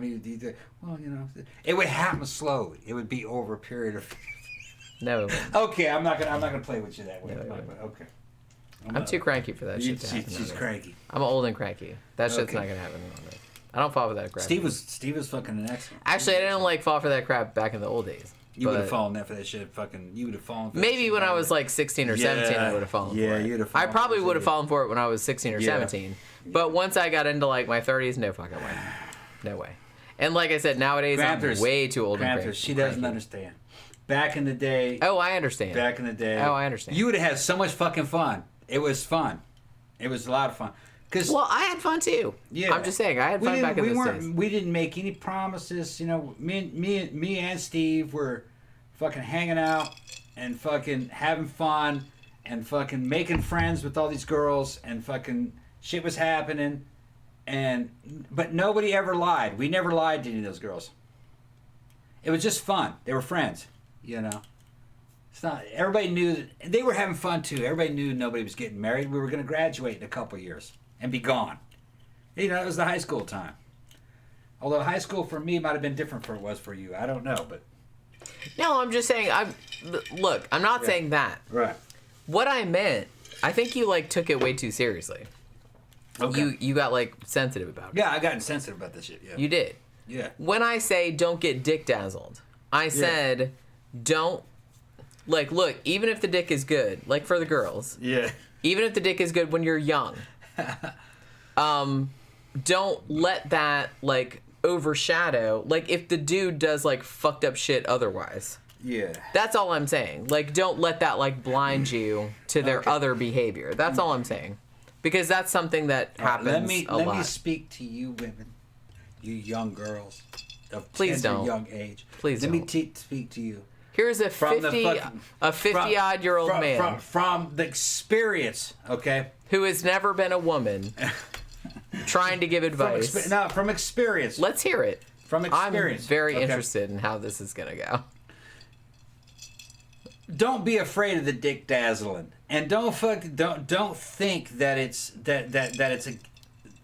don't think that it's anything kind of fucking insidious, because most of the time the dude that's doing it, he's falling for it too. He really means what he's saying at the time. At the time. Things change rapidly when you're young. They do, yeah. And you're young and you're kind of dumb and shit happens and you're with one and then another one comes up and you can't really tell the difference between the two. Yeah, okay. And then you can't tell it. Yeah, it's like a woman's heart will get broken. But that's just the way it is when you're young and you're dumb. And it doesn't have anything. But that whole experience is kind of what makes life. That's the learning experience. You know? Well, if anything, I kind of feel like by implication, that's kind of what I was saying. Yeah. Because women, in general, like I said, not all of them, but they will tend to get kind of fixated on one dude. And what I'm saying is don't get fixated on one dude just because he has like the magical dick or whatever, because that dude might be like horrible in other ways, even though he's like really good at one thing. It's not the dick though. It was never the dick. Yeah. Okay. Go ahead.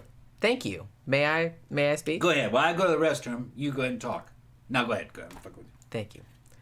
All I'm saying is that I kind of feel like girls, particularly younger girls, they tend to get really fixated on one particular dude, and I'm just saying don't do that. Right.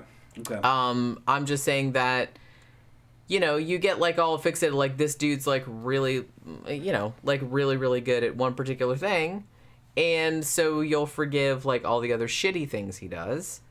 Please don't do that. Like, please play the field. Please play somebody, like, you know, find somebody that like is just good for you in other ways.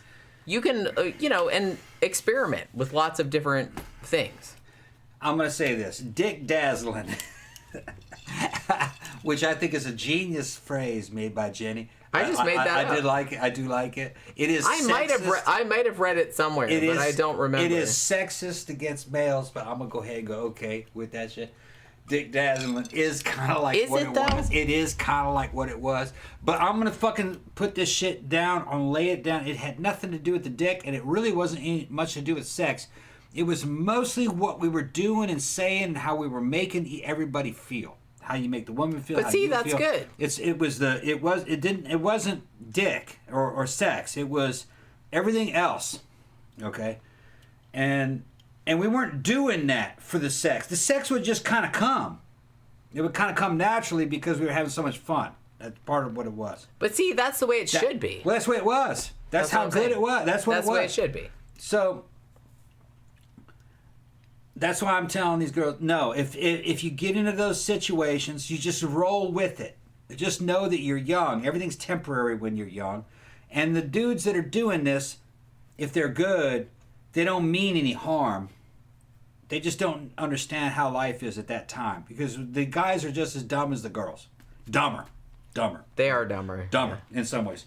The girls were ahead of us. Yeah. The girls that fucking were our friends and all this shit was going down. Grabbers knows who they are. Fucking, we weren't putting anything over on them. You know what I mean? They hung out with us willingly. We were all friends. They would start fighting though, because there'd be more than two. There'd be 4 or 5 of them. You know, and I got, you know, me and Steve ran neck and neck, but he was more popular than me. We had 2 very different styles, similar but very real different. We were both successful. He was a little bit more successful than me, I think, though, at it. But it didn't matter. We weren't competing. It was just we were both successful dudes. We were having fun, you know. And boy, looking back at that shit. But it was.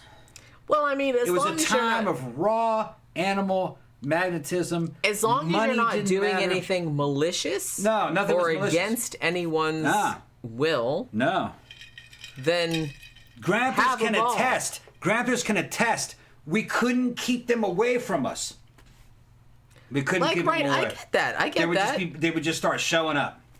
I'm just saying, like I said, I wasn't making. I kind of feel like you jumped to a thing where you were like thinking I was impugning, like you were Steve. No, I wasn't.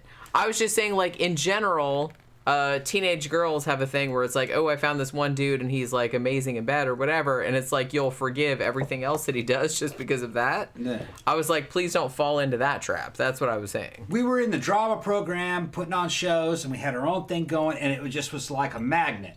It would just attract them. And probably being in like the drama club and that shit had like a lot to do with it. I kind of feel like that, and because you were obviously dudes that were very confident. Yeah. 2, confident enough to be in the drama club, which back in those days. Yeah, we singing live in front of the stage. Back in those days, I kind of feel like the jock kind of contingent would be like, oh, that's okay.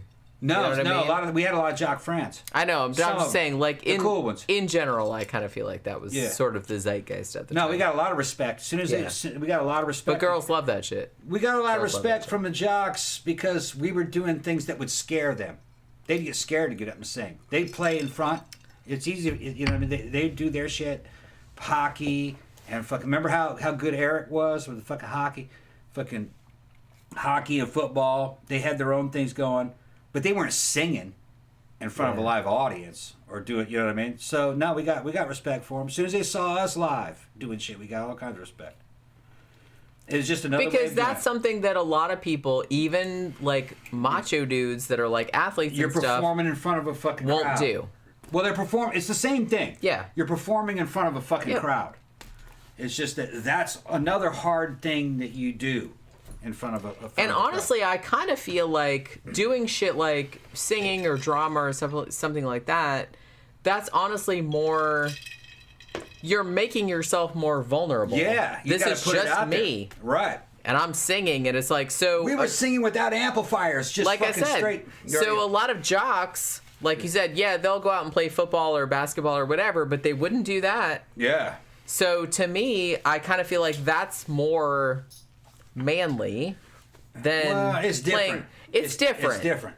But to me, that's more because you're willing to say, "Hey, fuck it, I'm gonna get out there and sing. I don't give a shit." Right. You know, if anybody, Grampus like, he was in drama right. with us too. All right, fucking, it's the same thing. You're on a team. Some people though are fucking quarterbacks, and some people are fucking linebackers, and it's just you're out there singing solos live in front of an audience. A fucking high school fucking quarterback is gonna go, yeah, that's rough shit. That's kind of like what I do. It's just different. You know what I mean? But Yeah, it's the same thing. it's the just same different. thing, right? Yeah.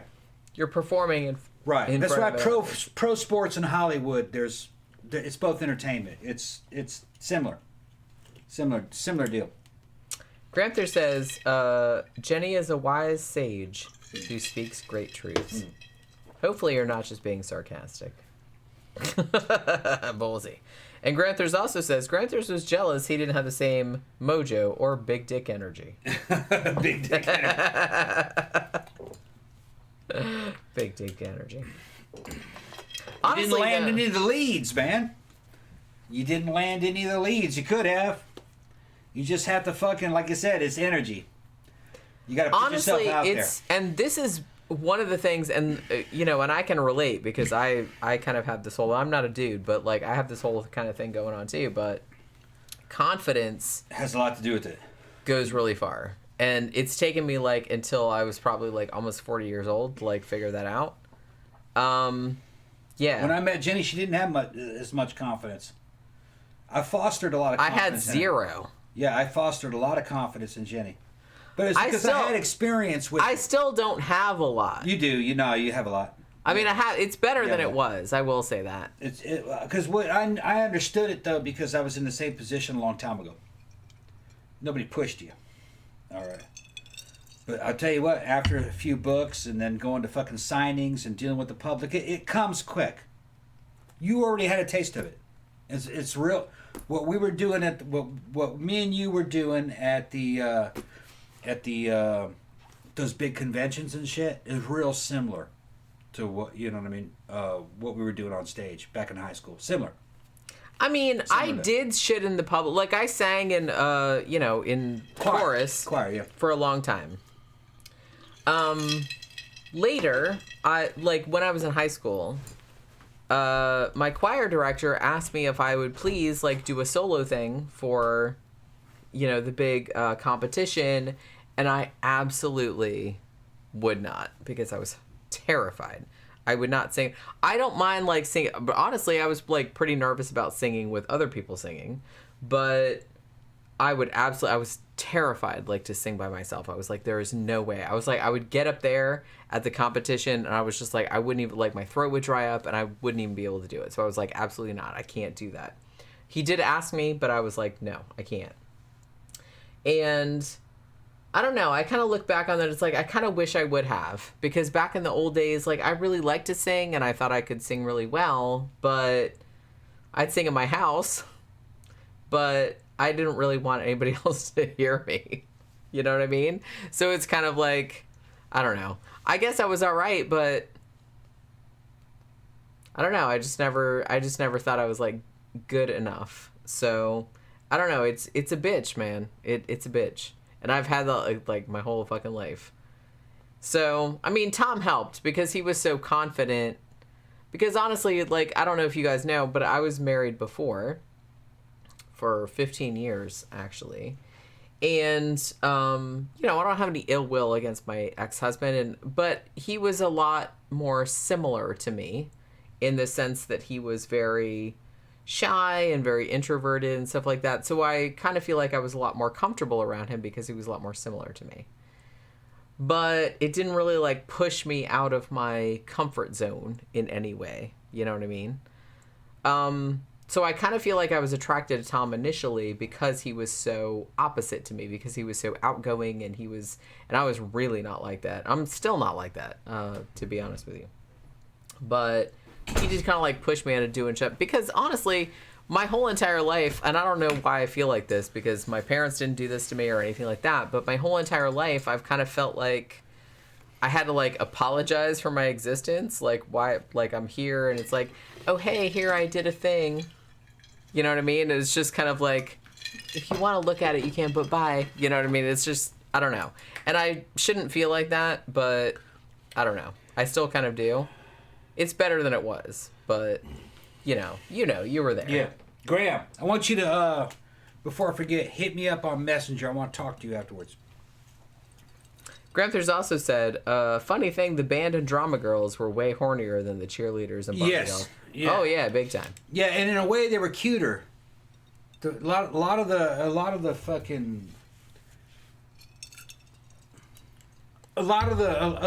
cheerleaders were pretty, but they just weren't. They weren't very attractive. With the exception, I always liked Jodie Spears. I still fucking have contact with Jodie. Jodie was cute. A little short girl from Texas. I liked her. She was cute. But a lot of them were just kind of generic, you know? Generic. Not to say anything bad about cheerleaders. I'm sure there are fucking certain areas that are good with. Yeah, and the thing about it, yeah. well, you don't know until you know that person. Right, yeah. But I kind of feel like that's kind of carried over to nowadays, and now, like what I say about actors and stuff like that are in movies that are, you know, classically handsome and stuff, I'm like, well, they don't seem that interesting to me. Yeah.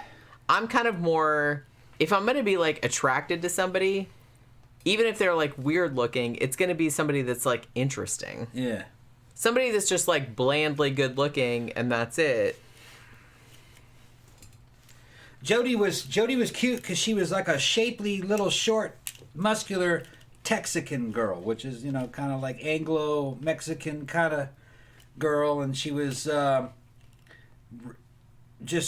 her brother was a real thug, fucking who, yeah, and there was something about her, and she was sweet. She worked at McDonald's part-time when she was a junior, and oh my god, my brother used to work at McDonald's for years. Yeah, I liked her. In terms of fucking of cheerleaders. She came over to the house one time. Me and her were making out, and she's cute, man. And then I don't know what happened. I didn't hook up with her. I got distracted or something. It's the way it was. Distracted. It was the way it was for me back in those days. Oh, wait, there's and Grabblers can fucking attest. There'd be one of them, and then another one would cock block her. You know what I'm talking about? And they were fighting each other over me, Steve, and out of the drama club. That was it. Me and Steve, they were fighting over us because it was ridiculous looking back on it. It was ridiculous. It is kind of ridiculous. It was ridiculous looking back on it. But no, the girls were fighting over us. And we weren't doing it. They were doing it. You know what I mean? We weren't responsible. We were being played, I think. Yeah, you probably were. It probably were. Yeah. You probably were. Yeah. Yeah. Gramthers also says, I'm not being sarcastic, Jenny. Your smarts and wisdom are $1 million traits. Yeah. Thank you very much. I appreciate that a lot. Yeah, Gramthers said her brother was a thug. Jeff was his name. Always going to court for something. Yeah, he was a thug. Died 10 years ago. Yeah, well, he tried to kill himself back in high school. Remember when he tried to drink all that damn brake fluid? What? Yeah. Tried to kill himself. What a way to kill yourself. He got pissed off one time, went in the garage and opened up the thing of fucking brake fluid and drank it. Man, I've been pretty pissed off. I don't think I've ever been that. They had to send him to the hospital. He was a thug. What was funny is that he was trying to be a nice guy. He was mean. And well, at least he was trying. yeah. And then he tried to kill himself. And then I saw him later. And I said, "You all right, man? Fucking, I heard about what happened." He's like, "Yeah, thank you for..." I said, "Thank you." He says, "I tried to kill myself." This is why you trying to kill yourself. I said this and this. Says, "Dude, what?" And he's like, "Man, life isn't good." And I said, and he goes, "Nobody likes me." And I said, "Well," he says, "Dude, you're fucking, you know, you kind of threaten other people, man. Just be cool, man. Come hang out with us." He's like, "Oh, thank you." I don't know if you know about that, Graham, but fucking, I invited him to come hang out with us. He was being rejected, I guess, and which is making him more and more thuggish.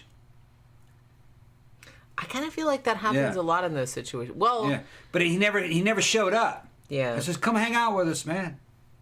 Fucking. But see, I get that. Yeah. Like, okay, like I'm an introvert, so it's kind of a thing where it's like people want you to like come and hang out with them, Yeah. but you don't really want to because it's really stressful. Right. And then when you don't, people think that you're snotty or standoffish or something Right. like that. So everybody will like have a projection of you that maybe isn't entirely true. Yeah. And so then like everybody stops inviting you to stuff because they think you're a snot. But it's like you're not showing up at stuff not because you're a snot, but because you think nobody wants you there. Yeah. Well, that's kind of the way he was. He thought nobody liked him, and everybody thought he was. I get that. I get that. He thought nobody liked him, but everybody actually thought he was going to whip your ass. Yeah. You know what I mean? He was intimidating sad. to be around. Yeah. And I invited him over. Says, "No, man, come on, hang out with us, man. It'll be all right, man. It's gonna be okay." And fucking, he said, "Yeah, oh yeah, thank you, man. I'm gonna come hang out with you guys." But he never showed up. I said, "We'll smoke some But weed." see, it might have been. Yeah. Like I said, because people like that, like I said, I know because I think Yeah. like this too. It's like, look, nobody wants me there. Yeah. Nobody wants to hang out with me. You know who else was like that? They're just Graham? saying that to be nice. You know who else wanted to hang out with me and Mike Kowalski? And that motherfucker used to try to bully us and shit. He acted like he was a... John. Who is that big motherfucker with the damn fucking mustache and shit? Would always try to fucking beat a motherfucker's ass. John. Had that fucking brown mullet. Gotta pee. He was a dick, man. He was a dick. Nobody liked him. He was a fucking bully. But I tried to get him to come hang out with us too, and he turned over a new leaf. He stopped being an asshole. You know who he is, Graham. Grandpa says, "Yeah, that dude was a mess, man. Super smart, but very subtle." Yeah, that's right. Yeah. His name was not John Gacy. What the fuck is somebody? His name was not John. Fuck, what's his name? Swears? No, not Swears. John. He had a little fucking mustache and a fuck. You know how those stupid ass mullets? He was big, man. He was probably like 6 feet tall, and he seemed to be fucking well built for high school. He's the kind of dude that walk up and fucking smack you in the back of the head. You're like, what the fuck? You're always wanting to fight. And then people kind of rejected him, and then all of a sudden he's like, "No, I'm not like that anymore. I'm not like that." He started to get kind of cooler. But I forgot his name. Yeah, he hung with Pat. That's right. Because I know you're talking about he hung with Pat. Yeah, that guy. I forgot his name. I don't know what happened to that guy. John. Fuck. I think he turned over a new leaf, though, because that motherfucker tried to beat everybody's asses, and then he had no friends. But it's funny, like, fucking eventually the way he got is fucking me and Mike Kowalski, and they'd try to pick on Mike all the time, you know, 'cause Mike was a little skinny looking little motherfucker, bug-eyed. But I liked Mike. Mike was fucking great. He was fucking funny. He'd walk by and we'd like, "Hey, what's up, man? What's up?" And he would act like he was just like he was a fucking politician and shit. And he'd walk off, and me and Mike are like, "Man, a year ago that motherfucker was trying to whip our asses, and now he's like acting like he's our best friend." I forgot what that dude's name is. John. You know who it is, man. You know exactly. Yeah, he hung out with Pat. I kind of feel like more bullies. Yeah. should realize what they did back. He's going to dig out the yearbook. Maybe they did. He's going to dig out the yearbook. He's going to dig out the yearbook. You'll as soon as you see him, you'll go, that motherfucker right there. Yeah, yeah. You'll recognize him. You got a yearbook? I don't have a yearbook from Trenton. I don't even think I was in a yearbook from Trenton. I have yearbooks somewhere, but I don't know Yeah. where they are. What did I do with them when we moved? They were in the attic, I think. Yeah. So it went wherever all the stuff from the attic went to. I enjoyed high school, but it wasn't really, I was only friends with a handful of people, and the handful of people I was friends with, I'm still friends with, at least on Facebook and stuff. So I don't really feel the need to like keep up with all the other motherfuckers that were, so I don't really give a shit about any of them. Yeah. Most of them were dicks. So. He's digging out the yearbook, trying to figure it out. Josh, where's John? Something like that. I kind of, looking back on him, you know, even back in the day, I kind of felt bad for him because he had turned so many people against him by being a fucking thug. And the motherfucker was huge. For high school, he was huge. I'll probably see him now. I'd be like, I'll beat that bitch's ass. But back in the day, you know what I mean? Fucking, you don't weigh anything, you know? Nobody really weighs it. But we had a few monsters in high school, though. Big fucking roid raging motherfucker. John Christou? Yeah, John Christou. John Christou. That's exactly it. John Christou. That's right. What's he look like? Because I remember him being just this fucking monster. Like a fucking thug. Like a fucking big dude. He probably looks like a little kid now when you look at him now. John Christou. Yep. That's exactly what I'm talking about. You nailed it. Haven't fucking said that dude's name in forever. Y'all remember way more stuff from high school than I remember. That motherfucker was a serious dick for a couple of years, and then all of a sudden he tried to be the coolest motherfucker ever. And he was like friendly. You said, maybe he decided, hey, I was a jerk. Which, he said that. To be fair, he said that.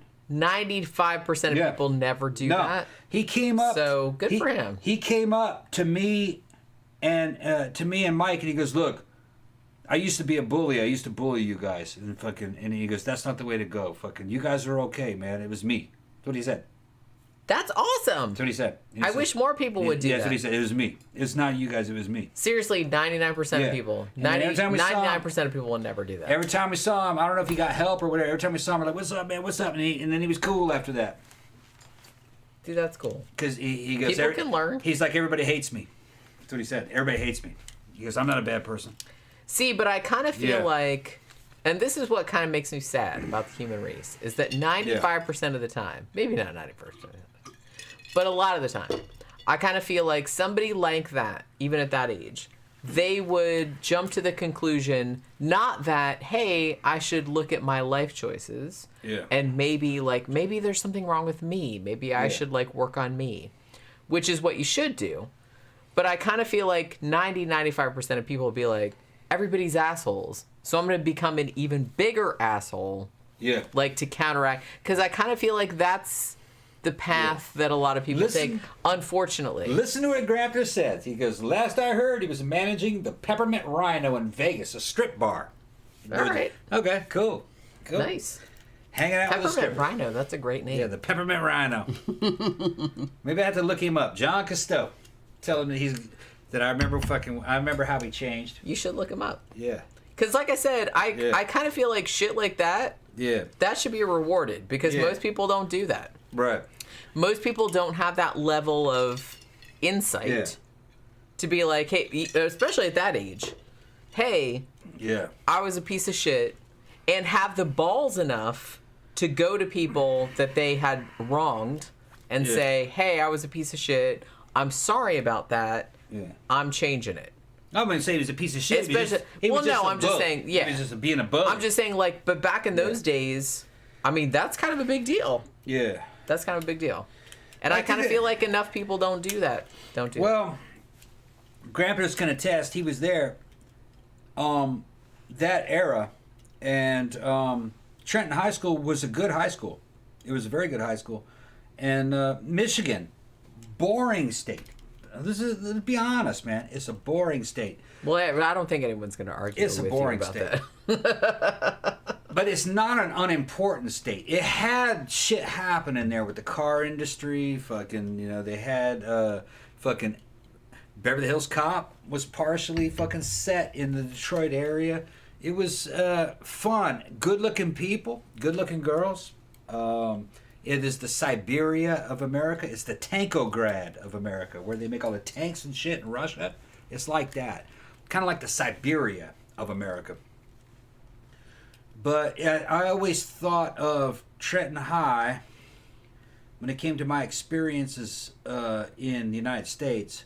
And I've had experiences fucking in California and Mississippi, Michigan, and even in Brazil and in other countries and stuff. Because I went to high school in Brazil also. Michigan was kind of like a good median, kind of like the center line of what America was back in that era.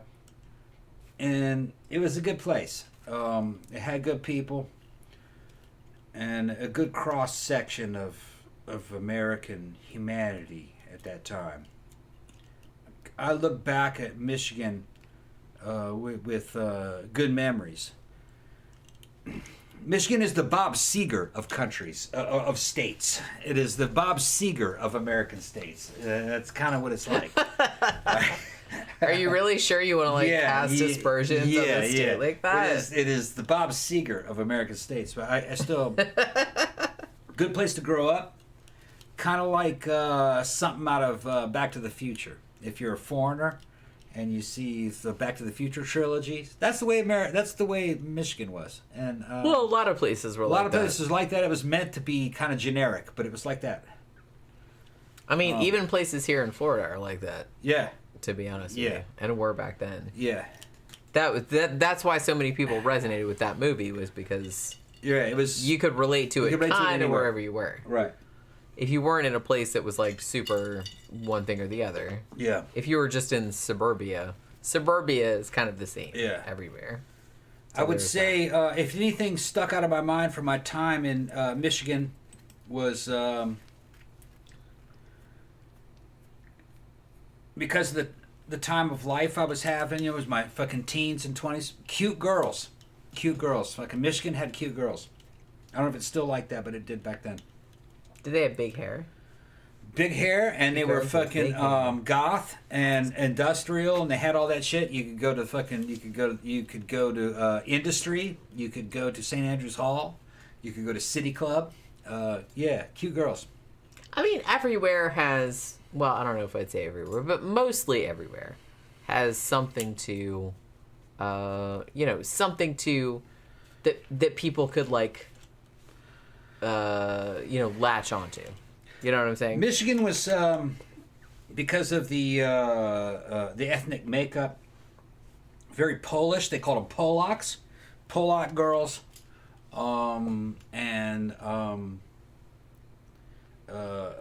fucking. What else was it, Grampers? Polish girls. Well, it's like a Norwegian. Polish, Norse, very very Scandinavian. A lot of Swedish people, very Nordic type state, because it's cold up there. So that's where a lot of Nordic, Eastern European, Czechoslovakian, Slovak type people moved to Michigan back in the day. They're like, hey, and African people, a lot of black people after the Civil War moved up there. It's like, hey, we know this climate. Yeah, right. We're into this. Bundy Data says, bottom line, not romantic, and women want romance. I'm not sure if that's true, or I'm not really sure how men are defining romance as opposed to how women define romance. Is that maybe where the shit is coming apart? Mm-hmm. I'm not really sure. Grandpa says Polish, Italian, and Arabic. Yeah, now it'd be Arabic, especially around Dearborn, huh? Yeah. Although I think fucking when I was there, Dearborn was Dearborn was totally insular. You know, nobody came out of there; they just went into there. Like Arabic people went in there; they didn't come out. It's not like they're marrying other people. I don't know if it's changed, but back in those days, they didn't even. There was a lot of Iraqis when we were there too. You know what's interesting though? I kind of feel like people talk about like like immigrants from the Middle East like from nowadays, but when I was a kid growing up in fucking redneck ass Daytona Beach, we knew like a lot of kids from like Iran and stuff like that. Yeah, like, well, that was always. Yeah. Always. In So- high school, when I was there in Michigan, there was a lot of them from When I was in, like, Lebanon. Yeah, like elementary Lebanon. school or like, so it's been going on for like ages and Long ages. time. And honestly, like nobody made that big of a deal about it. I mean, they did, but not really. Thing is, though, is you'd probably have to go back and look. Like my friend Mike, he was working in all these gas stations and working for guys that were Lebanese. The chances are they're probably not in Michigan anymore. They probably went back to Lebanon. I think a lot of them come, they stay for a while, then they go back. So I guess it's immigration. It's just that it's not like they're settling here, though. You know what I mean? Well, they might come here for a while and And they're then just they go like, back. yeah, I don't like it. Yeah, this is the thing. Americans are prejudiced. They think that other foreigners want to come here, live here, and stay here forever and become Americans, and that's not what happens. A lot of Mexicans will move here.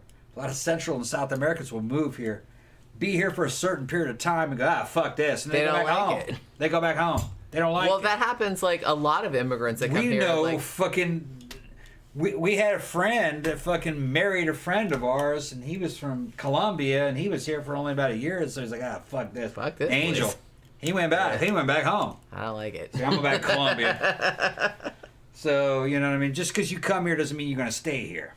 Well, I was married to a Brit, and we lived here for a long time. And after Yeah. a time, he was just like, "Yeah, fuck this." Yeah, this isn't the Left and went back home. 1970s or the 80s. Other countries fucking are kind of caught up with the United States.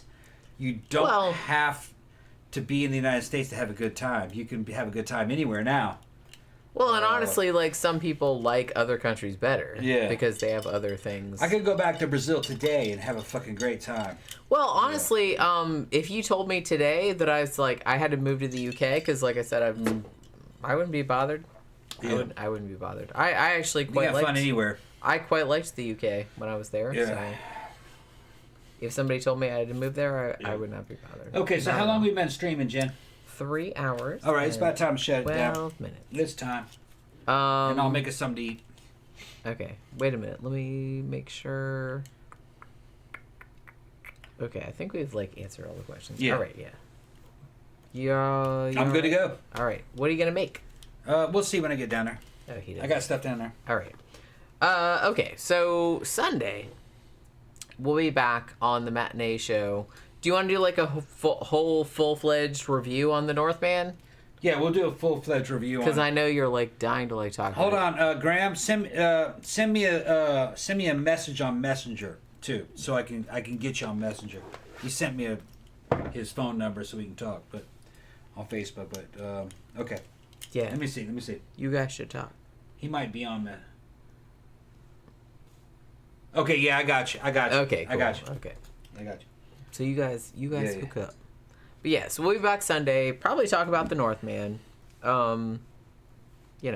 Because we saw it yesterday and it was awesome. So, I mean, Tom like talked about it a lot, but Yeah. we'll talk about it more on Sunday. Hopefully, in a more focused conversation. So you guys have a good Friday evening and Saturday. And we will see you guys again. Thank you everybody Yeah. for like super chats and all that kind of stuff. And we will see you again on Sunday evening. Thanks for hanging out with us. And bye.